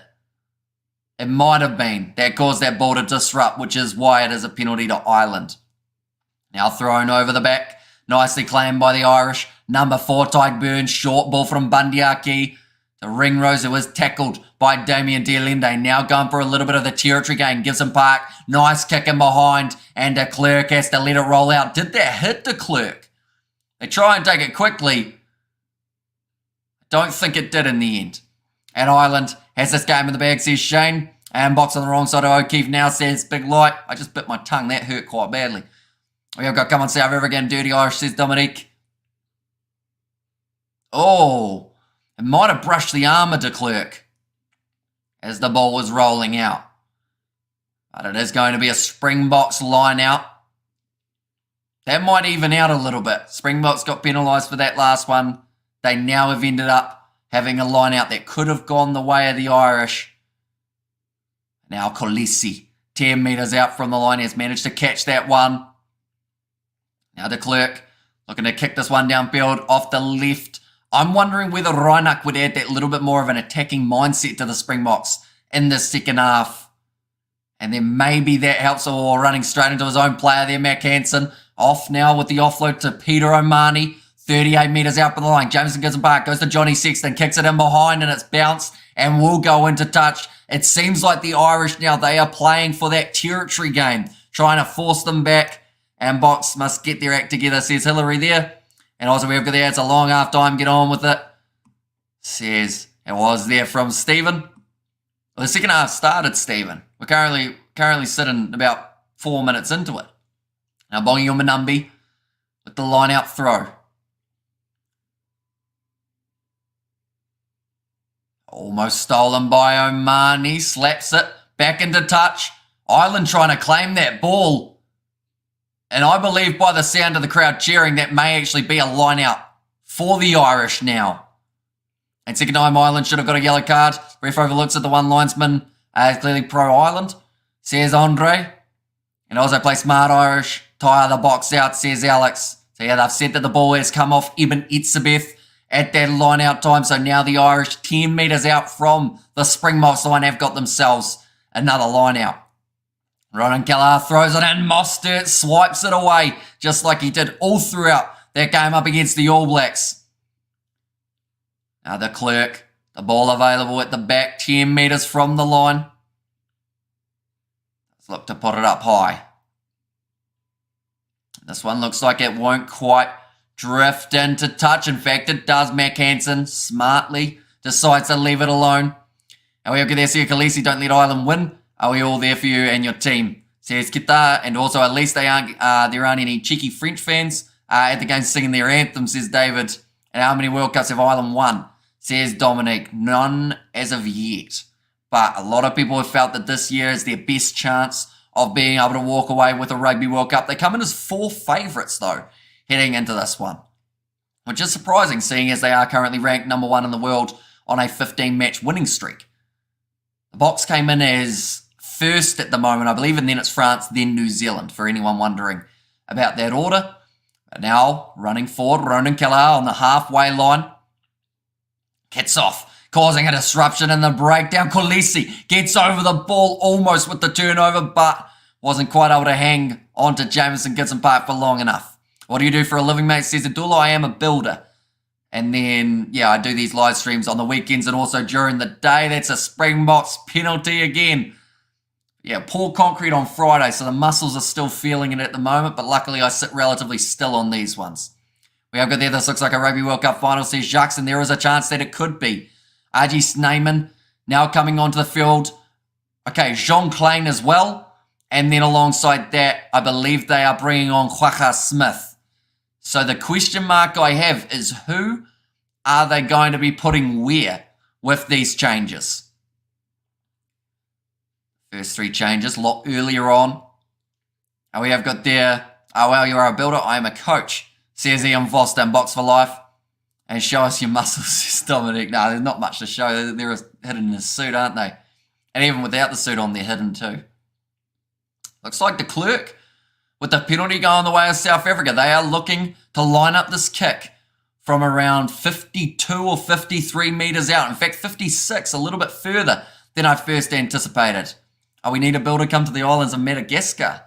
Come on, lads, get the machinery on the greenery. De Klerk, he is just hit the post, but it's come back out. Springboks able to jump on the ball from 10 metres out. This is going to be a brilliant tactic if it works. Of course, Faf de Klerk did not mean to hit the post, but it may just lead to the first opportunity for the Box to score a try. Now de Klerk off to the right-hand side. Jasper Vesa, tackled low by Caelan Doris, his opposite number. Now de Klerk feeding it across to Eben Etzebeth. He's been picked up. They do need to put him down nicely, though. In fact, it's been called as a maul. I thought you're not allowed to lift both legs. Oh, no, that's in 7s. But Peter O'Mahony and James Lowe lifting up Eben Etzebeth in that rolling maul. Am I right in saying, are you allowed to do that? I could be wrong. I know that in sevens, as soon as you lift one leg, that is considered as a penalty. And all the best vibes, Ireland, says Thana, my South African boys. It's just a game, and also believe South Africa will win a more than open play. So, but James Lowe held him up, and Lowe picked up Etzebeth, and what a half bomb. Squad called 7-1. Says Kofi. And also we've got the Etzebeth just got carried by the Irish team. Says JP, and I love how interactive you are, says Dominique. It looks like RG Snyman. He is now making his way onto the field. That is for Franco Mostert, who is being replaced. It's also going to be Eben Etzebeth taken off the field. That is going to be for Jean Klein. So a whole new locking duo in this case. How do you know? Didn't he mean to hit the post? Says Carl, I would assume that he would have liked the 3 points rather than hitting the post, but you never know. Tactics, isn't it? Need marks. Says it was there from X. Fully legal lift, says Patrick. Yeah, so I'm getting my rules confused between union and sevens, aren't I? That's my apologies. Of course, the 7 circuit coming back very soon. Dubai Sevens taking place in December. We will be covering them on the channel as well. Held up in the tackle 100. Says Calmac. And also Big RG. Says Ian Foster, but the ball is fed in now by Ireland. Massive scrum there from the box, but the ball comes out clean for Caelan Norris, and the penalty goes the way of the Springboks. De Klerk thinks about taking it quickly, and in the end, he decides against it. Right for the Springboks. Do they go for 3 points here, now that it is a kickable 3, or do you go for the corner or the scrum? I would go scrum with the dominance that they just showed in that last one. They have gone with the scrum here, the Springboks. Our Irish have a game plan, says Ruth. And what a scrum, says Big Like. Yeah, massive shove from the Bok replacements. I believe on this near side it is Oxnashea. And the Big Ox moving like he's won. Getting the penalty in favour of the Irish. Or sorry, in favour of the South Africans, I should say. We have got there the Irish flags there from Thun. And 10 says LMC. Now only a few metres out from their own line here, the Irish. Jesse Creel waiting patiently in the midfield for another opportunity. And we haven't seen a huge amount of them throughout this game for the South African midfield. But this is a chance here that could possibly create a chance. I think Damien Dialende is going to run this flat, to be honest. Big scrum this time from the Irish. Too much movement, they say. And it will be another scrum reset. We're on the field as a scrum, only 5 metres out from the Irish line. In this case, go the ball, go, says Michael. And also, come on, says Dominique. And also the Irish flags there from Scrum Lass as well. But do let me know, ladies and gentlemen, now that we have 50 minutes gone, 30 minutes remaining, who do you feel the momentum is currently with? I would say second half, the Springboks have come out like a house on fire, which is exactly what they needed to do after that first half when we saw more of the ball for the Irish. Don't underestimate the Boks, says Kurt. Yeah, I think any side that does underestimate the Springboks is normally the sides that do get beaten by them. So the Irish, of course, they will be happy with that first try, but they need another one at least to be able to walk away with the victory here. But the Clerk about to feed the ball in now for the Springboks. He's gone in quite nicely. Advantage now for the Springboks. Rolling nicely to Clerk. Flat ball to Damien Dialende. Gets it off to LeBoc. Wide cut out pass. Chisel and Colby will score it. Running it in to make it an easier kick. And the Boks get their first try of the contest. Oh. What was happening there? I think Damien Valimza wanted to go over and have a bit of a chat with the Irish, and Chisel and Colby almost sucker punched him and said, get back there. Don't be a fill in the blank. Chisel and Colby, brilliant try for him, his first of the Rugby World Cup 2023 comp. We're seeing the angle there over his shoulder. Marnie Libot called it early, said we need to get this ball out wide, and brilliant assist for that man. And beautifully done. Puts the ball, and then Damien Valimza went over, tried to push someone. Chisel and Colby said, oi, get back to halfway. 29 minutes remaining now in this game, ladies and gentlemen. And the Springboks, I mean, for anyone who wasn't just typing Springboks in terms of who had the momentum, I feel like there is a chance that the momentum has definitely shifted now, and that actually gives the lead. Hang on, we're going upstairs for something. Or are we? Or is the clock just off? What's up, Ben O'Keefe? What's he looking at? He's just lost his TMO who wants to check something by the sounds of it. Does he? Yep. He's saying, yep. No, it's good. Okay. TMO, no point trying to get involved now. We're already this far through the game. We have got there. And the chat, are you playing idiots? Says Alan there. But yeah, that's the last thing you want is a player to go in afterwards and get himself into trouble. And stupid ref says Dominic, although in Ben O'Keefe's defence there, he wasn't the one who went upstairs for anything. It was the TMO in that case. I think the 7-1 bench is a massive stroke. Looking at the last couple of minutes. And Libok's kicking. The question is, can he get this one over Marnie Libok? He's currently sitting 1 from 1. Faf de Klerk tried the longer kick. He is 0 from 1 as we currently sit. And he has missed that one away to the left-hand side. Still does have a higher kicking accuracy than Faf de Klerk in this game. I think they were checking whether or not there was obstruction on Mac Hansen was the only thing that I can think of when I saw that. We have got there, we're not dominating on the left side-ish, but we have the passion. And also we have got there, Libok can't kick, says TT, although he managed to get the first kick over, which did allow the Springboks the early lead in this contest. We've got to remember Faf de Klerk, he's sitting 0% in the kicking department for this game. And now it's kicked high from Damien Valimza deep into Irish territory. Now charging back up to the halfway line. Here comes Caelan Doris, the youngster. Compared to the rest of this Irish side anyway, he is a lot younger than his loose forward trio counterparts.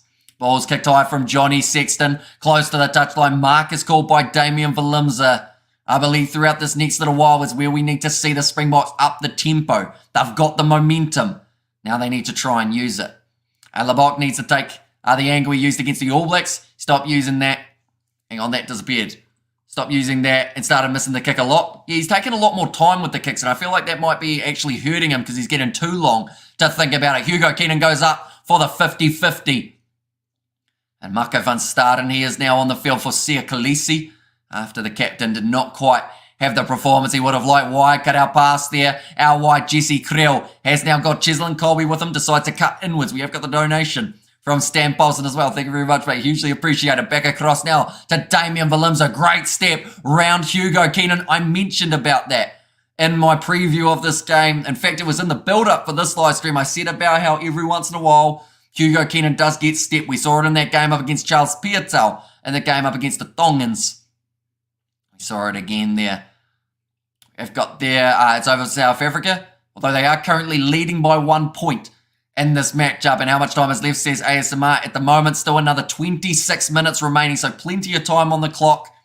Anyone who is new, be sure to leave a like and subscribe. We are almost to our goal of 35,000 subscribers. We're only a couple hundred away, so if you do want to help us out, it is greatly appreciated. We are here for every game of the Rugby World Cup, including Springboks versus Tonga next week, as well as Ireland versus Scotland in a couple weeks' time. Dan Sheehan now on the field. Also, I believe Ryan Beard has made his way out there on the field as well. I've got there 20. Says Kathy charged down by the Irish. In fact, it was charged down by RG Snyman, and the penalty does go the way of Ireland for offside. On purpose, Bundyaki is saying there was something that happened. Ben O'Keefe said, I didn't see it, so we're going to play on.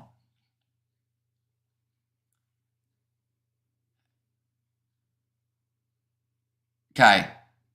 So Ben O'Keefe has just said as well to Jameson Gibson Park, he gave him the benefit of the doubt there, but don't do it again or else you are going to end up probably getting yourself in trouble. How many minutes left, says Sim? At the moment, still another 25 minutes remaining in this game, ladies and gentlemen. Johnny Sexton just finding the mark. Has now got it. Now 10 metres inwards from the touchline.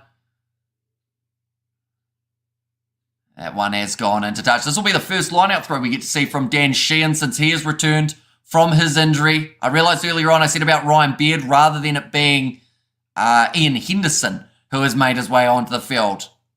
He stamped on his fingers, says Krampus. And also we've got there, Go Myself Africans Go Bok, says Nazuko. Now Dan Sheehan has been eagerly awaiting the opportunity. That one's gone straight in, not contested by the Springboks. Ronan Keller will be sitting on the sideline going, they didn't do that when I was throwing them. They kept on getting the ball. Nice inside ball from Sexton, although it was flat to James Lowe.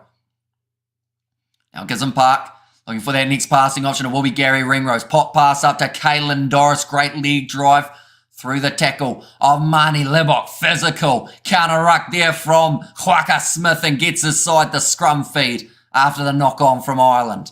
And that is the kind of impact we see from Whaka Smith, whether he's in the starting lineup or whether he's off the bench. The man knows how to be physical when it matters. You guys got that, South Africa, says Cassandra.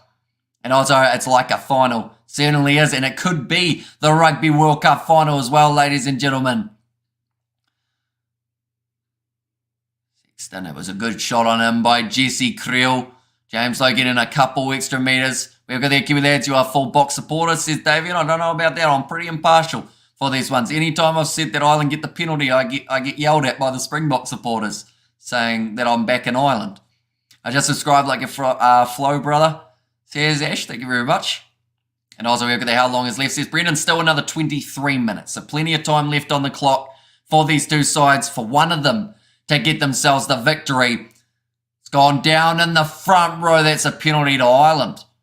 I believe that's on the far side there. Frans Malharba. Uh-oh. There's going to be push and shove here. The players are getting a bit carried away, trying to fire up each other. But Malharba not happy one bit with that penalty against him. Sub says Kathy, thank you very much. And now we're getting closer and closer, ladies and gentlemen. If you haven't already, be sure to hit that subscribe button. We are so close to getting there. In fact, the goal by the end of the live stream is to reach that 35,000. And Ireland will now take on the 3 points here for the penalty. Straight out in front of the post, maybe about, say, 28 metres out for Johnny Sexton, who has actually missed a kick. Or has he?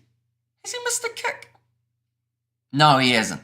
Oh, I can't even remember. Has Johnny Sexton missed a kick, ladies and gentlemen? And also, I hope the Springboks win, says Mats. And 10-8 says Dean there. And Iman says King, welcome in. And also, can Malharba can't last more than 50 minutes. Ask all South African players play all positions, just asking. Or can all South African players play all positions? Normally in the props, they're pretty versatile. So Trevor Nakanya, he'll probably come on the field soon for Frans Malharba. In fact, they'll probably be planning that one now, but that is going to be over from Johnny Sexton. That now takes the Irish up to 10 points on the board. And also we have got there, I never opted for those threes, Hamish, or he never opted for those threes, says Audio.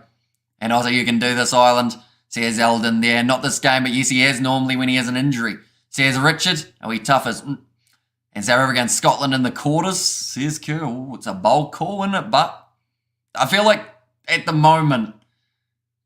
that wasn't words. Scotland will be sitting here eagerly hoping that if Ireland do lose this game, it's by more than 7, so that they have a bit of a chance of catching up in terms of the bonus points. What are you hearing through the earphones, says Stephen? I only very, very marginally can hear the commentators, but then it's also for when there's a TMO decision so that I can listen and find out what the actual call is. 20 minutes left, says Krampus. And also, this is intense, loving it. And you do well pronouncing Malharba. Says it was Yili there. Now, South Africa, they are going to be receiving the kick from Jameson Gibson Park. Around 30 metres out from his own line. Archie's name has just tripped one of the Irish players for fun, I think that was. It was off the ball. I don't think there was anything serious in it. He was just like, your foot's there, I might as well trip you. Now, Fuff de Klerk. Around the side of the breakdown. 40 metres out for the box here. I'd have to say, with the lack of distance on that kick from Ireland, now a big chance for the South Africans to drive through. Damien de Linde makes the tackle. Now de Klerk, that should be offside advantage. They haven't given it though. Offside by maybe about 2 metres there, half of the Irish forward pack when they were charging up. Fuff de Klerk. Now off to the left-hand side, Mani Lebok to Damien Valimza. Thought about the skip pass, but instead goes to De Linde, and it's going to be knocked on. Valimza slams the ball down. He is upset with his fellow Damien, and it's going to be a scrum feed for Ireland once more. We've got there, where's the bomb squad, says Jacques. So we have seen Jean Klein, Ajis Neyman, Oxnechet, Whaka Smith, and Mako van Staden. 5 of the replacements have already made their way onto the field for the Springboks. For the Irish, we have seen 2 changes, Dan Sheehan and Ian Henderson. They are the 2 switches that they have made. The 2 Irish locks, RG and Jean Klein, are playing well. And also Lebok needs stilettos and fishnet stockings and spectacles, says the roof there. Also, we've got there in the chat, 7,000 viewers. Hit that like button, folks. Yeah, anyone who hasn't already, be sure to leave a like and subscribe. We are on the road to 35,000 and we are only 220 away. That collar doesn't look too big today, says Simran. That is true. I've got the smaller collared shirt. It's also smaller in terms of like the overall size. But it's supposed to be the same size as the other one, but there is a clear difference, isn't there, between the two. Still the same tie, though. A game of inches and Irish growers, says Azian, and go the box, says Tania, and go the box, says Loretta. And the chat as well, gone down the front. So we'll have another scrum reset in favour of Ireland. A couple of beers for you, 7K. In the chat. And also the Bok wins, says Simeon, and poor discipline by the Bok seems to be costing them advantage in play, says Coach Van Vick. And Kiwi Lads, you're a great commentator, says Saber. Thank you very much. It is Herring playing for Ireland. He is not for this game. They have gone with Ronan Kelleher in the starting lineup, and then off the bench it was Dan Sheehan. Smaller collar requires tighter knot, mate. Says Patrick there. Yeah. You look very handsome in the suit and tie. Says Simran. Thank you very much. Hugely appreciated. Johnny Sexton, 2009, 2023 was a sign we just saw there, or a scarf. In fact, Fuff de Klerk trying to have a conversation with Chisel and Colby, but it is that loud in the stadium. Those men will be yelling just to try and communicate with each other. And also Ireland, says Domnell. And also I just want whoever is behind the win, or is behind to win. That way they both get tired for when New Zealand beat them, says David. Tell you what, New Zealand's going to have to play pretty well to beat these two sides. I can tell you that right now, because that's the thing. They've been able to evenly match each other throughout this game in a way that, yes, some people would be like, there haven't been many tries scored. It's been, a little bit like low scoring. But that is because these two sides have been doing extremely well in stopping the opposition from playing their natural game that we would normally see. Where is this commentator from? South Africa or Ireland? I am from New Zealand. So it is currently 9:30 a.m. here. We have done all of the games tonight. We've got 2 more games tomorrow night starting at 4:45 a.m. New Zealand time. So a big night ahead of us as well now. Jameson Gibson Park feeds the ball, and that's a big old scrum from the box, and they get the penalty there. Oxnashare and Trevor Nakanye, the big boys, know how to get the job done in the front. From the first game, the Box are losing points because of their poor goal kicking. Says Lindsay, the Irish thought they stood a chance, says Mitch. I mean, they're still in the lead. They're 10 points to 8 up, but it's scrum time. It does seem like there's been a momentum shift here. Mani Libok now going to be lining up the 3 points once more. This would give them a 1 point lead. I think I like the 7s better.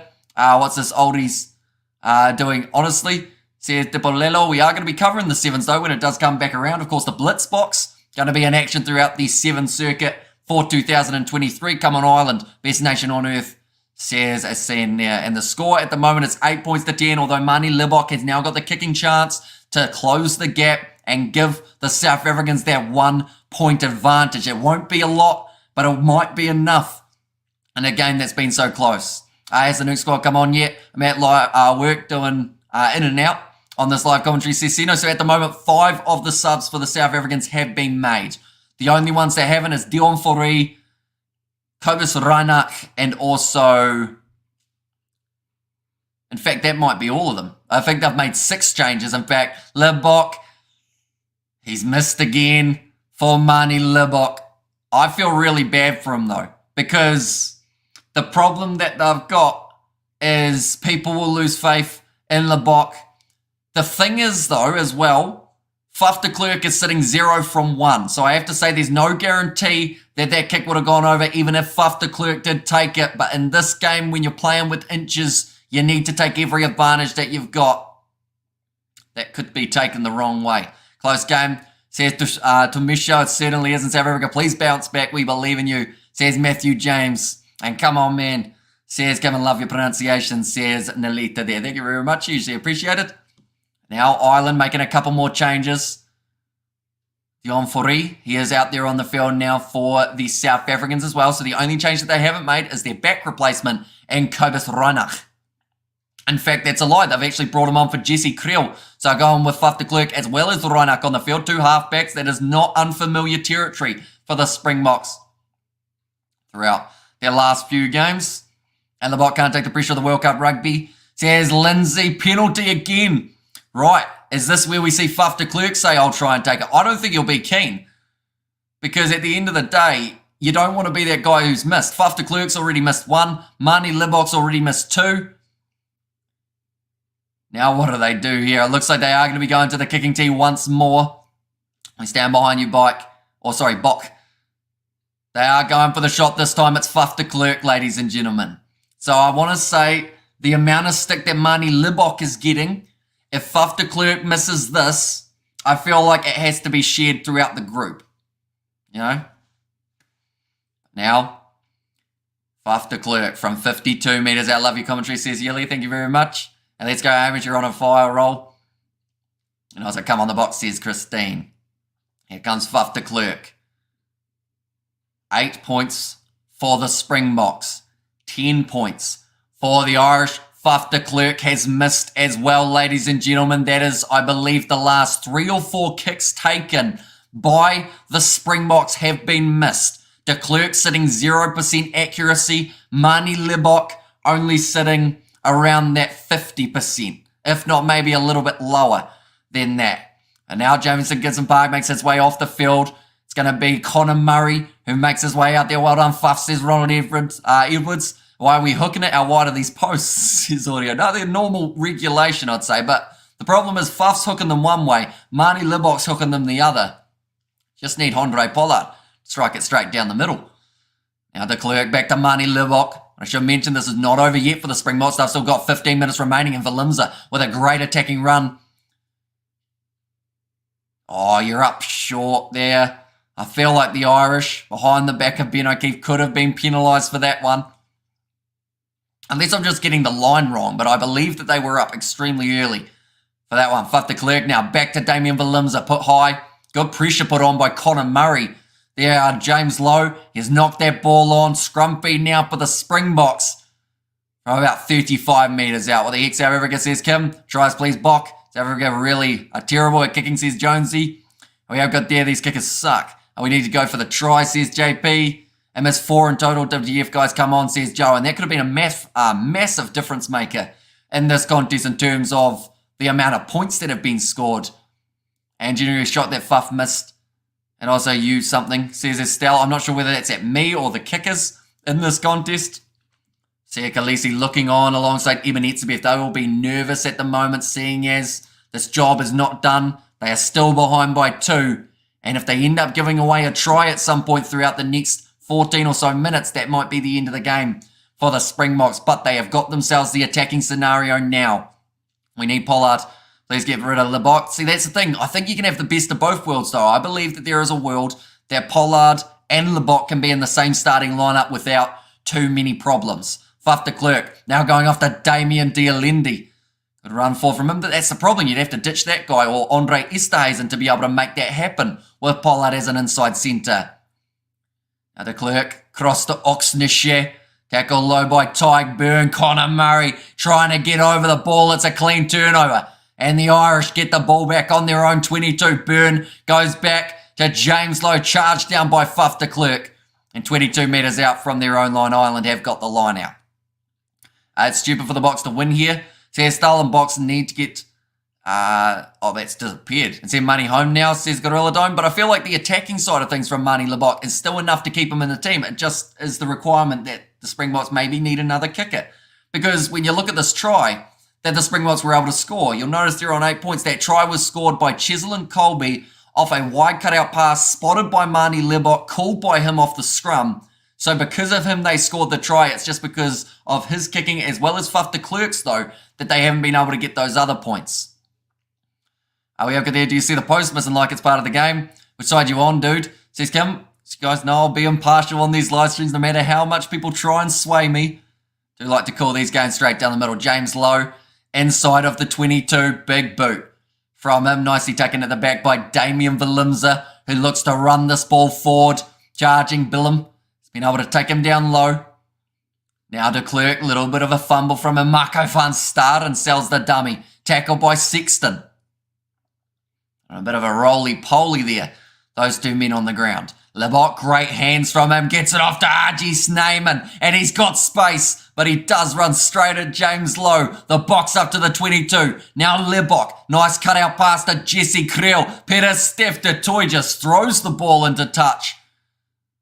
And that is going to be another chance dwindled for the Irish. Although they think that there might have been a touch there of an Irish player, but I believe it would have still ended up being the Irish side. Yeah, Johnny Sexton's got a bit of spray going on the ankle now, a bit of cramp. And Peter Stiff to drop. Says go. And the size of South African players bloody giant. Says Jonesy and Bokker playing well despite the kicking. Says Sakeli, I think one part of their game that's really hurt them in this contest is those drop balls though. I don't think we've seen this many handling errors from the Springboks. Even last week when they were playing in the rain up against the Romanians. But Haji Snyman trying to absolutely bulldoze through James Lowe. But the toy got a bit too excited, tried to get that pass away earlier than he needed to. And White take Mostert off when he was playing well, says Hillary. I agree, that was a big call from the Springboks because he hadn't really done anything wrong. He had made all his tackles. He had managed to make a few meters in the process, getting those line-out turnovers. Money will lose this, says Gorilla Dome, but Faf de Klerk's missed 2 kicks too. So as much as people will want to try and blame Marnie Libok as the sole reason, you got to look at Faf de Klerk. 2 kicks missed, that's 6 points. Springboks will be sitting 14 points to 10. Just saying. Now, 10 minutes remaining, ladies and gentlemen. And just subscribe for an Ireland win, says Michael. And also not Faf's job to kick goals, says Harry. Well, some would argue it wasn't Marnie Libok's either, because they're waiting for Pollard to come back.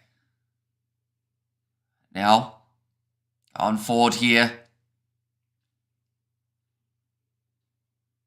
Another advantage, this time against Tyke Byrne. Coming in through the side, has been sacked there. Brilliant work from Caelan Doris to notice where the ball was. Off the back here, Whaka Smith. Here's a bit of an electric unit. An Ireland win, says it was there from music. Right, another chance for South Africa to add 3 points. I hear your pain, bro, and it gives me energy. Says it was there from John. And do the Irish look fitter, says Fleshen. They haven't really looked like they've gassed out as of yet, although they are having a lot less possession in the second half. De Klerk kicks it for the corner, so that tells you right now that both De Klerk and Marnie Libok don't want to take that kick. I wonder if Damien Valimza would have said, give it a go. A Sexton kicking or start kicking for the box. And also we have got the Irish don't have pretty ladies' power, says Benjamin. On the field, I'd assume not. Now Dion Foree, the line-out throw, that's going to be not straight from the Springboks. Now, if it was a straight line-out, it would have probably been a penalty against Ireland for closing that gap. But because the Springbok player had to take it on his outside, Dion Foree, the part-time hooker. Unfortunately for him there, that was one of the biggest moments that he needed to get right. It wasn't straight enough. We're going to subscribe. Nice, says Nathan. Yeah, anyone who hasn't already, be sure to hit that subscribe button. We are currently only 160 away from hitting our goal of the 35,000 by the end of the stream. So if you do want to help us out, it is greatly appreciated. Let's see if we can get there before the end of this game. The leader said, come on, Bok. Terrible kicking. Pollard ASAP, says Mr. and go the Bok, says Saliswa. And also call it in Kiwi lads the moment, says Blues Nate. Connor Murray will have the scrum feed. Although that's not to say that the scrum won't go backwards for the Irish here. We have seen that happen in the last scrum that they did have to feed for.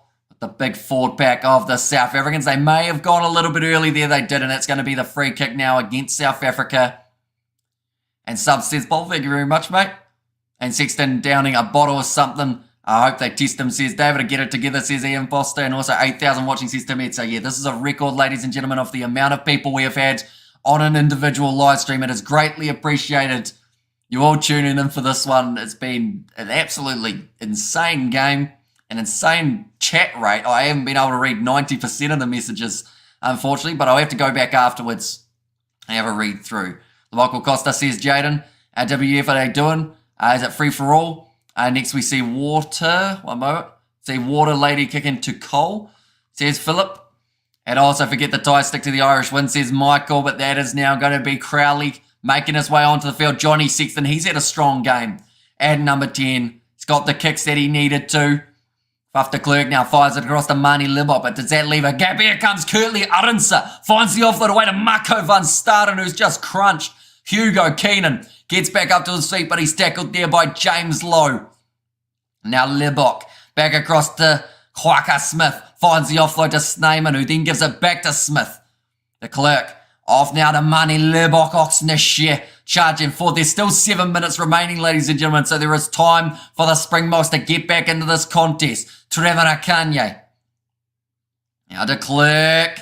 Is it going to be the advantage? No, it looks like it's going to be the counter ruck there. Although the ball is available once more for the Springboks. RG Sneyman now knocking the ball on. Tyke Byrne kicks the ball down the middle of the field. 3 Springboks retreating. And it will be Jesse Creel. Hang on, he was supposed to go off the field for Kobus Reinach. They must have got that one wrong.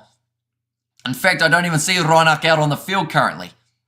Now counter ruck there from the Irish. And Connor Murray and his Irish side have got the ball back. Little bit of a slip up there from Ryan Baird, but straightening run from Crowley. Short pop pass up to Hugo Keenan. Next try, you'd almost say, would win this match.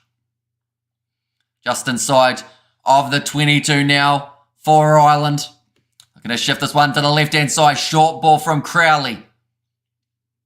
Now Murray again, going up to Ian Henderson. Come on, Bok. And Big Ox in 6 minutes to play for the Box. Now, almost dropped again by Hugo Keenan. It seems like it's relatively slippery out there. It is a late night game. I believe it's about maybe 11 p.m. local time at the moment for this game. Another step. Big contact coming in on Robbie Henshaw.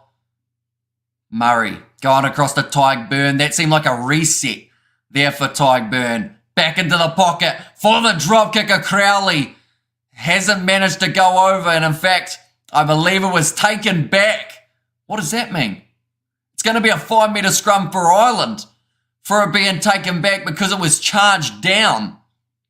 And I'm sure that if the TMO, or sorry, not if the TMO, if Valimza knew it's charged down there by Damien Dialendi, and because of that, with Valimza leaving the ball, it rolls dead. 5-metre line out now.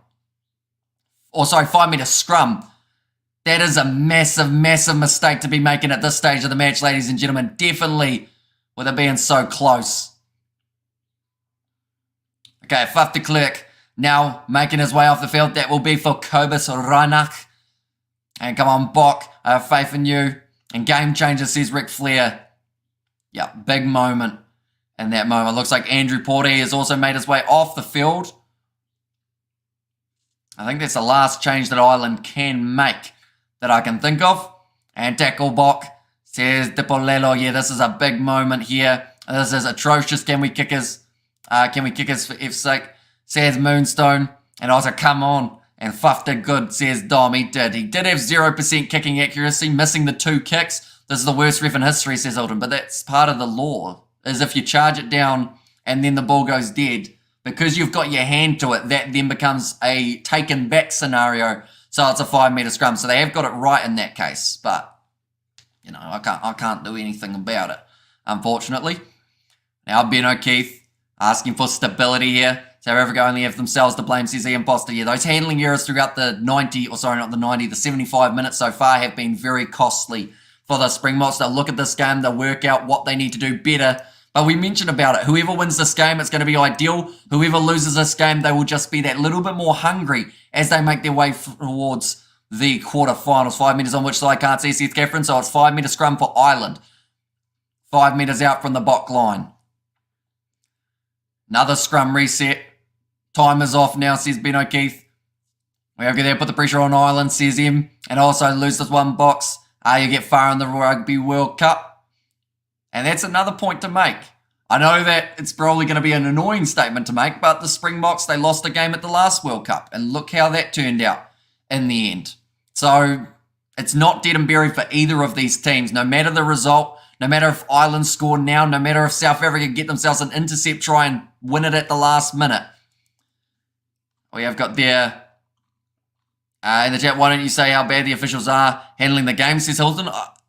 Hilton, were you the one who did say that that last one shouldn't have been an Irish 5-metre scrum, even though it clearly was? Or was it someone else? We have got there without kicking, you are not complete, says Charlie. An Irish pressure getting in the heads, and now it's going to be a scrum penalty for the Springboks, I should mention. They have a decision to make. I think you go for the 3 here, because in this case, that will extend you out a little bit further. That will stop the three-pointer available for the Springboks. To be honest, that will work for the Springboks because they have not been nailing those three-point kicks. Ireland playing good. So here's David Gray. And also we have got there in the chat from, it was Jonesy, this game doesn't really matter. Ireland South Africa getting through, no doubt about it, says Jonesy. Although, of course, the bragging rights from this contest, both of the sides wanted it going into this contest. And where's the 7-1, says Blues Nate. Yeah, we had that little patch about 20 minutes into the second half was when we really started seeing it firing up. But then from there, in this last 10 minutes or so, when Ireland have made their subs, that's when they've been the more effective team. Who do you think will take the cup and who you back in, says Zenard? At the moment, I feel like it's one of these two sides will win the Rugby World Cup. And I would love to see this as the final. I feel like this game, it's almost left a lot unsaid, or not unsaid, but a lot unseen. And I feel like they'd love to match up one more time before the end of this World Cup competition. That kick is successful, though. And now it will make the score 13 points to Ireland, 8 points to the South Africans. So a 5-point difference. I've just had the realisation, ladies and gents.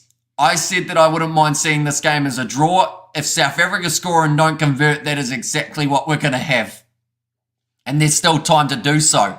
Nicely taken by Ireland there by Ryan Beard. 30 metres out from his line. Murray back into the pocket here to Jack Crowley. He's got a good chunk of that one. A massive kick downfield from Crowley into the Springboks 22. Mani Libok will have to run it out himself. Good tackle in by Hugo Keenan. Dan Sheehan trying to get over the ball. It's lost its footing.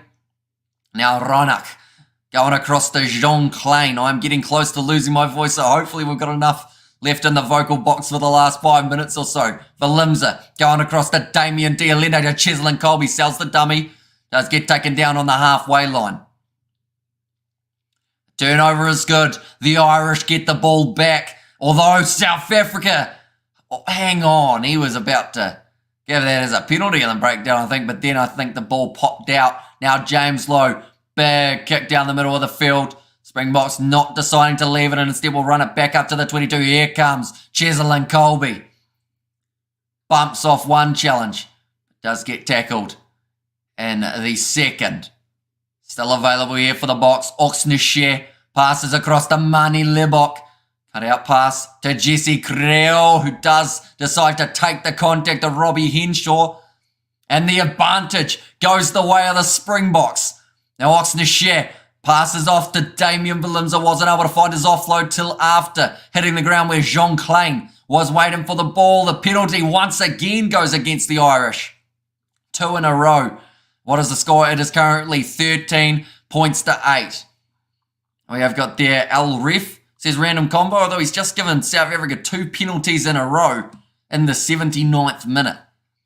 Now Mani Libok, he's going to be kicking this one for the touchline. Have Ireland just made a monumental mistake of giving away that penalty right near the end of the contest? How many wins now for Ireland? 15 straight. I believe this will be 16 straight if they do win it. Or if South Africa can score now and convert, what will happen in this will end up being a 7-match winning streak for the South Africans. South Africa made too many mistakes tonight. What an F up, says Ricardo. Johnny Sexton on his feet. Faf de Klerk nervous, watching on for this last line out from about 10 metres out for the Springboks now. If they score between the posts, they win this game. If they don't, they have to rely on their young kicker, Mani Libok. Half of South Africa's already turned against him. Can he get it right in the moment when it matters most? The Springboks only a couple inches out from the line. We're up to 80 minutes as well, ladies and gentlemen. So if this ball does not come out, it will be an Irish win. But the Boks are still marching. Where is the ball? It is somewhere trapped within that maul. It's gone down. The ball is stuck in there. Ben O'Keefe's looking for it. Ronak's got it. It came out. But Ben O'Keefe calls the whistle. And Ireland win this game 13 points to 8. Reinach had his hands on it right at the last moment. Almost got it out in time. But they will not win this game, the Springboks. Instead, Ireland, they make it a record 16 wins in a row. Fighting Ireland, says FM. And what a game, says Richard in there. An absolute classic. And WGF says Ian Foster in the chat as well. And yes, says Floyd. And yes, And Box should have won, says TG. I think both of these sides, they'll look at their game and they'll say we could have done more. Or if the ball was out, says Lexi, it looked very close to being out. I think Reinach had just managed to work it out the back. If he just waited 1 second, says Ian Foster, could have been a whole different story in the final moments. But what a contest between these two sides, going down to the wire, 13 points to 8. And then the Irish, they do manage to get themselves the victory while losing because of missed kicks, says JP. And if the All Blacks, where's that? If the All Blacks, where'd that go? Jeez, it's gone miles up. If the All Blacks were playing, they would have lost by 20, says Richard. I think the All Blacks would have lost to both of these sides, to be honest. We have got their awesome game, says Mervyn, and Bear's call is that. Ball was coming out, absolutely rubbish, says Charles. Yeah, it's certainly going to be the controversy that ends this game as well. They are playing zombie at the crowd. Is that times throughout this game what some of these players look like? Unfortunately, they weren't quite able to have their stand-up performances we have seen in the past. Sia Khaleesi, the question mark now is whether or not he starts in the quarterfinal games or whether they go to Marco van Start and can Khaleesi find his form once more. We have got their congratulations, Ireland, says Wendy. And also Bot get their goals. They win. Amies won't beat any of these sides, says Joe Webby. And also we have got the too late to cry box, says Hillary. I think everyone, though, will admit, yes, there were some moments in that game that could have easily gone either way. But for a test match feel and for a match that you never knew what way round it was going to be going for the result, I feel like this is one of those games that, depending on who plays in the World Cup final, if it's these two sides, this will be considered as the build-up. This will be considered as the story that we see in the build-up for that match. Of course, both of these sides, mutual respect between them. See there, Chisel and Colby and Bundyaki embracing after the game. Both of these sides know they've been through a battle out there on the field, and it was a game of inches, as has been said many times. And also we have got the donation from Brian with the try. Thank you very much, mate. Hugely appreciated. And Ireland, as much superior side, bomb squad. And also thanks for the awesome commentating. We'll see you next weekend. But yeah, anyone who hasn't already, be sure to leave a like and subscribe. We are currently sitting only the 70 away from our goal. So if you do want to help us out, please be sure to hit that subscribe button. And 80% thinks South Africa will win, says long shot. And to be fair, in that last moment, if that ball had popped out, I think there would have been about an 80% chance that they did. But I feel like neither of these sides, like I mentioned, will be hugely happy with their performance. They will know that this game, if it was played tomorrow, could be a whole different result, whether that's one side steaming it by 13 points, whether that's one going right down to the margin. It could have gone either way. We have got their awesome commentary, thanks, says Yilly. And also we have got their thanks for the commentary, Hamish. And also we have got there, you did a better job than the ref, says Hilton. And also Ben O'Keefe is a bad ref, says Monsieur. And also we have got there, see you tomorrow, Hamish, says Gus. And creates the Ireland, says Bro. And also France versus New Zealand final woo. Springboks says Checkers 60-60 uniform, says Francois. Although it's a different one this game. They actually wore their alternative strip for this game. And don't blame the refs, South Africa missed 3 kicks, says Dean. That's the thing. There is going to be that scenario of, both sides can look at this game, work out what they could have done better. For the Springboks, they missed 4 kicks. Like it was mentioned, Marnie Libbok missing 2, Faf de Klerk missing 2. Both opportunities to be able to get into the lead in this game. Ireland, they were close to being able to score themselves another try. They missed it. So there was also that chance that if the Springboks had scored late, the Irish would have been gutted to not be able to walk away with that victory. Thank you, Irish, for the great commentary and analysis. Absolutely love your channel. Says Gina, thank you very much. What a game. Fantastic commentary. Made my day. Hope you get some sleep soon. Says La Chica. And then sleep well, Hamish. And don't talk in your sleep, says Hillary. I will try my best, but it's probably going to happen. Unfortunately, with the amount of talking that we have done recently on the channel, the All Blacks need to buy Reece Walsh. And also, why would you put a Kiwi as a referee? South Africa should challenge this, says Victor. The thing is, though, I mean, I don't want to get too far into the refereeing, of course, because as you guys know, we don't really like to go down that route. But at the start of this game, I was hearing from South African and Irish supporters alike that they felt that Ben O'Keefe would be more of an assist to South Africa than to Ireland.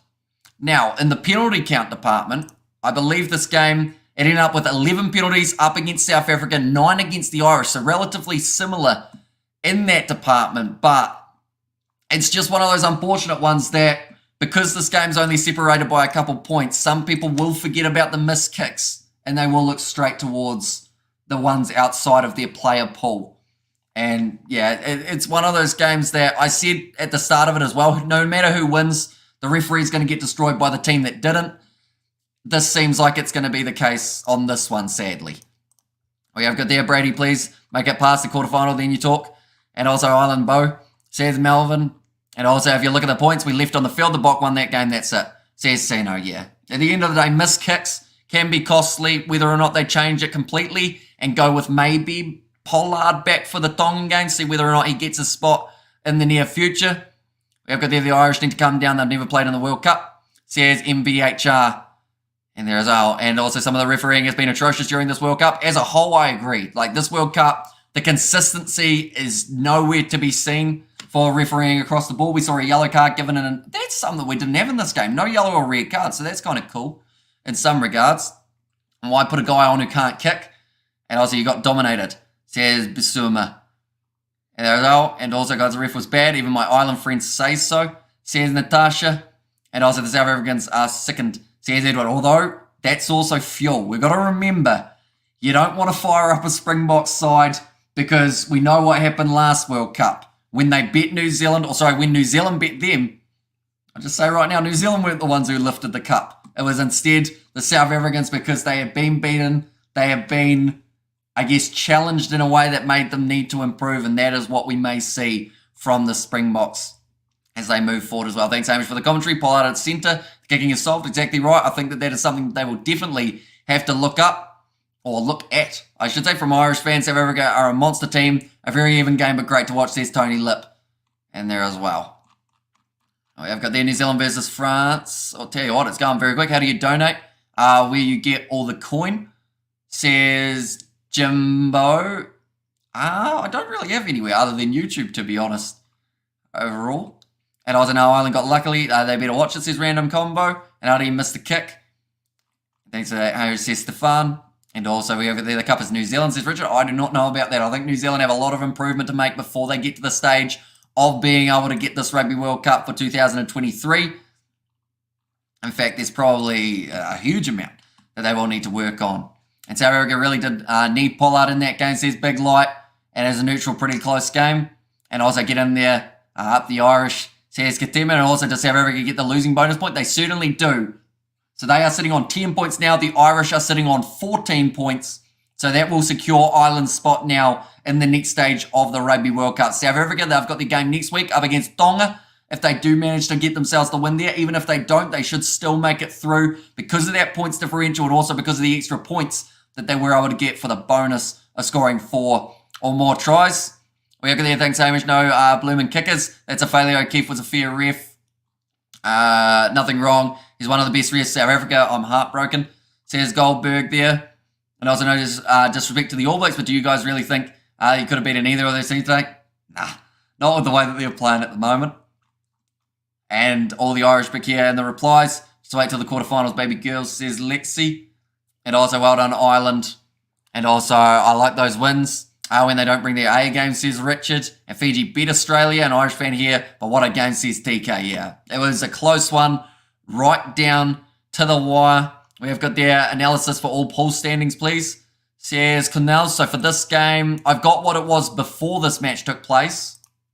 So in Ireland's case, they will move up a little bit higher. They will have a points differential of plus 121, and they will be sitting on 14 points. South Africa, they are sitting there in second. They will move up to 10 points for being within the 7-point margin. Also, their points differential will drop down to plus 87. So as you can see, they are still miles clear of any of the other sides that are behind them. Although Scotland play Tonga tomorrow, and that will give them that little bit of extra fire now to try and go out there and make a large statement. For France, Italy, and New Zealand, they are the 3 horses in that race. Pool D is a mess at the moment. Anyone's got a good chance of making their way through. England actually extending, getting themselves a few more points after their last game. They are now on 14. And Wales, Fiji, Georgia, and Portugal, alongside the Aussies, Every team has some points there. These two sides actually now sitting on, I believe, 3 points each. Australia taking on Wales tomorrow. So that is going to be a big one to watch out for. We are going to be covering it on the channel as well, ladies and gentlemen. So if you are new, be sure to leave a like and subscribe. We are currently sitting only 23 away from our goal for this live stream. So if you haven't already, be sure to hit that subscribe button. We've got there in the chat. Tell you what, it's going extremely quick at the moment. I believe there's about 100 messages that I haven't been able to read. What's the name of the song after the game? It was Zombie by Cranberries. And thank you for letting the world be able to listen to the World Cup. You deserve a medal for being awesome, says Hilton. And also, we have got there calling now, ABs won't make it into the semis. And also, we have got there 16 wins in a row. And Hamish, this was a riveting game with all of us involved. Best commentary ever. Thanks to Mills, says Denzel. I want to donate without YouTube Grab, says Jimbo. I know that we had a PayPal at one point, but I think it got cancelled because we didn't use it enough, unfortunately. And I do South Africa should have won this game if it wasn't for the missed kick, says Dazel. Yeah, they did have a lot of missed opportunities throughout the game. Also, the handling errors. We've got to remember there were a few of those in there as well for the Springboks when they weren't quite able to get themselves those last-minute chances. A lot of pressure coming from some of those big forwards, so I feel like that is somewhere that the Springboks were impressive, was that physicality that they were bringing early on, whether it was Etzebeth or Kitsov, Franz Malharba trying to put in some big shots. I've got their 16 wins against who? Through all Tier 2 teams like Scotland, Wales. Although in that 16-match winning streak, they now have, I believe, 2 wins over the Springboks. They've beaten England. They've beaten New Zealand, I believe, were a part of that 16-match winning streak. In fact, they may have beaten New Zealand twice in that 16-match winning streak. So they've beaten some top sides, beating France as well in that last year's Six Nations. We've got there, I can't wait to hear you in the next game. So the next game is going to be taking place tomorrow night, ladies and gentlemen, and that is going to be the matchup between Scotland and Tonga. We will be covering that one on the channel as well, so if you guys are new, be sure to leave a like and subscribe. Also, a little bit later on in the week, we will have our video coming out where we try and predict who the Springboks will go with in their starting lineup, and I have to say, for myself anyway, up against Tonga, I would be making quite a few changes. Best game of the World Cup. South Africa has made a great match. Irish hearts pushed us over. Ireland fans, you just won. Don't get too or all too cheeky. You barely got through the box, says Mondox in there as well. And what a game, says him. Yeah, absolutely awesome game. Going down to the wire, which is exactly what most people wanted in this case. Yeah, I'm looking forward to the 2 games that we have got tomorrow. As an Irish fan, the referee was all over the place with consistency. Tough on the Irish on the first half and the Bok in the second half, says Ben. What was the prediction at the end of the poll? It's broken for me, says Pleb. I believe it was still about 70% in favour of the Springboks. And tell you what, throughout that last 10 minutes though, it did look like the Boks had a decent chance of getting back into the game. But in the end, the Irish, they hung on. They showed why they are sitting number 1 in the world rankings currently. And also we have got their thanks for the great commentary. Good night, says Andre. And also we have got the Irish absorbed some large amounts of pressure from to turn the Boks around and play at the other end of the field and get the penalty. Boks came close but couldn't keep the ball in hand, says Alex. Yeah, and just those little handling errors every once in a while was what hurt them a lot. We have got the I'm done with rugby. I won't watch again, ever. We already live in a bad country. Thanks for taking the only thing that made me smile. That we come back to farm murderers and corruption, says Christy. I don't know if you know this, Christy, right? But South Africa won the last World Cup after losing to New Zealand in the group stage. They aren't out of this World Cup yet. They are still one of the top contenders. And I believe after this game, they'll still be probably top 2 out of the favourites of being able to win this thing. So I wouldn't turn your back on the Boks as of yet. They've done it last time. They'll do it again if they get the chance. And of course, they will be looking forward to their next big challenge. We'll go there, yeah, says Porsche. And also South Africa to blame themselves, says Andre. And there, and also we got their 16 games unbeaten, says him. And also, come on, losing 1 game isn't the end of the world, says Jones. Yeah, exactly right. Like, at the end of the day, there is still going to be, like, it's not over. This game, at the end of the day, a lot of people were looking at it as one side streak's going to continue, one side's going to be sitting top of Pool B. The other side's still there. There's still 2. They're still making their way through to the next stage. We are unbeatable, the mighty All Blacks, says Richard. We lost the game to France in the first round. And Ireland was offside the last second. And a referee man of the match is Andre. And also we have got there, we need D-Mac at fly half. And also we've got the Irish referee, says Jomo Williams. He's from New Zealand, but we don't claim him at this stage because it seems like he's going to get a lot of hate, unfortunately, once again. We've got there the bomb squad 1 penalties. How did they not do their job exactly, says Billy. Yeah, they look good in that. I think it was between 45 and about 65 minutes. They did relatively well in that contest, just pushing the opposition. We have got there, ref was fine, no excuse, please, says Robinson. And also, thank you, Hamish, good game, South Africa. And also, we have got there, and the Jets, South Africa, the most sensitive fans. Like, where'd that go? South Africa, the most sensitive fans because it's all we have in this bad country, says Christy. But yeah, like I said, don't turn your back on the side yet. At the end of the day, they're still in the contest. You still got a very good chance of walking away with this Rugby World Cup. As long as you keep your head up and just get behind the boys. Like, at the end of the day, they won't want to hear about all their bad kicking in this game in terms of that percentage. Marnie Libok, he's going to have a lot of stress on his shoulders already. So, give him praise for that try assist. So, yes, Pollard's probably going to be back next game, but, you still want Marnie somewhere in there, I think. We have got there a good win for Ireland, says Basta, and also we have got there Jamison Gibson Park. Should have got man of the match, says Mario. I thought he was very good, Jamison Gibson Park, overall in this game. Also, a few of those other big forwards for the Irish. Josh van der Flair, he was brilliant in the first half. And New Zealand only have sheep and rugby, says Krampus. I was going to make a joke, but I decided not to. Because, there's already a bad rap for Kiwis when it comes to sheep, isn't there? And Dealina was outstanding in the first half, says Eric. And also, we're still bringing it home, my fellow South Africans. South Africa fans doing a good job of dispelling the stereotype of them always blaming the ref when they lose, says Rotating Cow. And a huge game of the round is tomorrow, Wales versus the Wallabies, the big W. And that is also going to be 1 versus 2. In that matchup. So I'm looking forward to seeing how that goes. But I will mention anyone who is new to the channel, be sure to hit that subscribe button. We are ending in about a minute's time. Then we will be doing our post-match review on the channel. So be sure to check that out as well. But I do thank you all very much for tuning into this live stream. It's been awesome having you all here. I hope you have enjoyed. We've managed to reach our goal of 35,000 subscribers, which is absolutely insane. We've got more of the Rugby World Cup just around the corner. We are covering the 2 games tomorrow, which is going to be the matchup between Tonga and Scotland. And alongside that, it is going to be Australia versus Wales. We have got there. Can someone leave the chat the name of the music after the game? I'm no good at English. So yeah, does someone want to let them know zombies? If off, I unsubscribe, says Natasha. Is that because I said the Springboks still have a chance at the World Cup? Sorry, but they do. They're a decent side. They are going to have a decent shot. And also we have the Kelda Hamish, says Big Light. And also Zombies by the Cranberries. And thanks Hamish, thanks Ireland. See you in the finals, says Stefan. And also thank you Hamish, great commentary, says Amanda. And Island 1 fair and square, says Mr. K. And also, as I said, the box overrated, says Ray. I wouldn't say overrated, they just had a little bit of a rough game overall.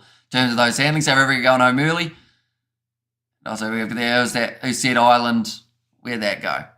Ireland have not beaten anyone in their 16 winning spree. South Africa twice, New Zealand twice, France, England, Scotland. Yeah, it's a good streak at the moment for them. And go Ireland, says Thomas there. And it was a nice game, says Sean. And also we have got there in the chat, Ireland big favourites, says Reyes. In there as well. How can you blame the ref when you could have won except you got no kicker, says State? That's the thing. It's the margin at the moment between these two sides. Like, it was very small. And yes, there were a few penalties that some people don't agree with necessarily, but there were still moments that both sides had great chances of winning this game. And, that will give them a lot of confidence moving forward. The fact that both of these sides at 1 and 2 are so evenly matched in the world of rugby, that is what a lot of other sides will want to strive for now, trying to get up there so they can put their name amongst those two. The box place picked a kicker who can't kick, says Richard. And also we have got there, come on, take a stand. Choose a side, says Old School. And also we did have there Rassi's Disco Light. Who are you putting your money behind, says Old School. I feel like one of these two sides are going to win the World Cup. That is my prediction right now. It's been my prediction all the way through. Lights out for South Africa because they didn't broadcast match on SABC, says Coven. And also we have got there in the chat greetings from Vanuatu. Well played both teams. Great game. Congratulations, Ireland. Our blood is green. And no matter who we supported today, says Nalita in there as well. But I do thank you all very much for tuning into this live stream, ladies and gentlemen. Be sure to leave a like and subscribe if you haven't already. We are back for the rest of the Rugby World Cup games, including tomorrow, Scotland versus Tonga, as well as Australia when they do take on Wales. But I do thank you all very much for tuning in. We will have a review of this game coming out relatively soon on the channel as well, so be sure to check that out, and I will see you all for the next one.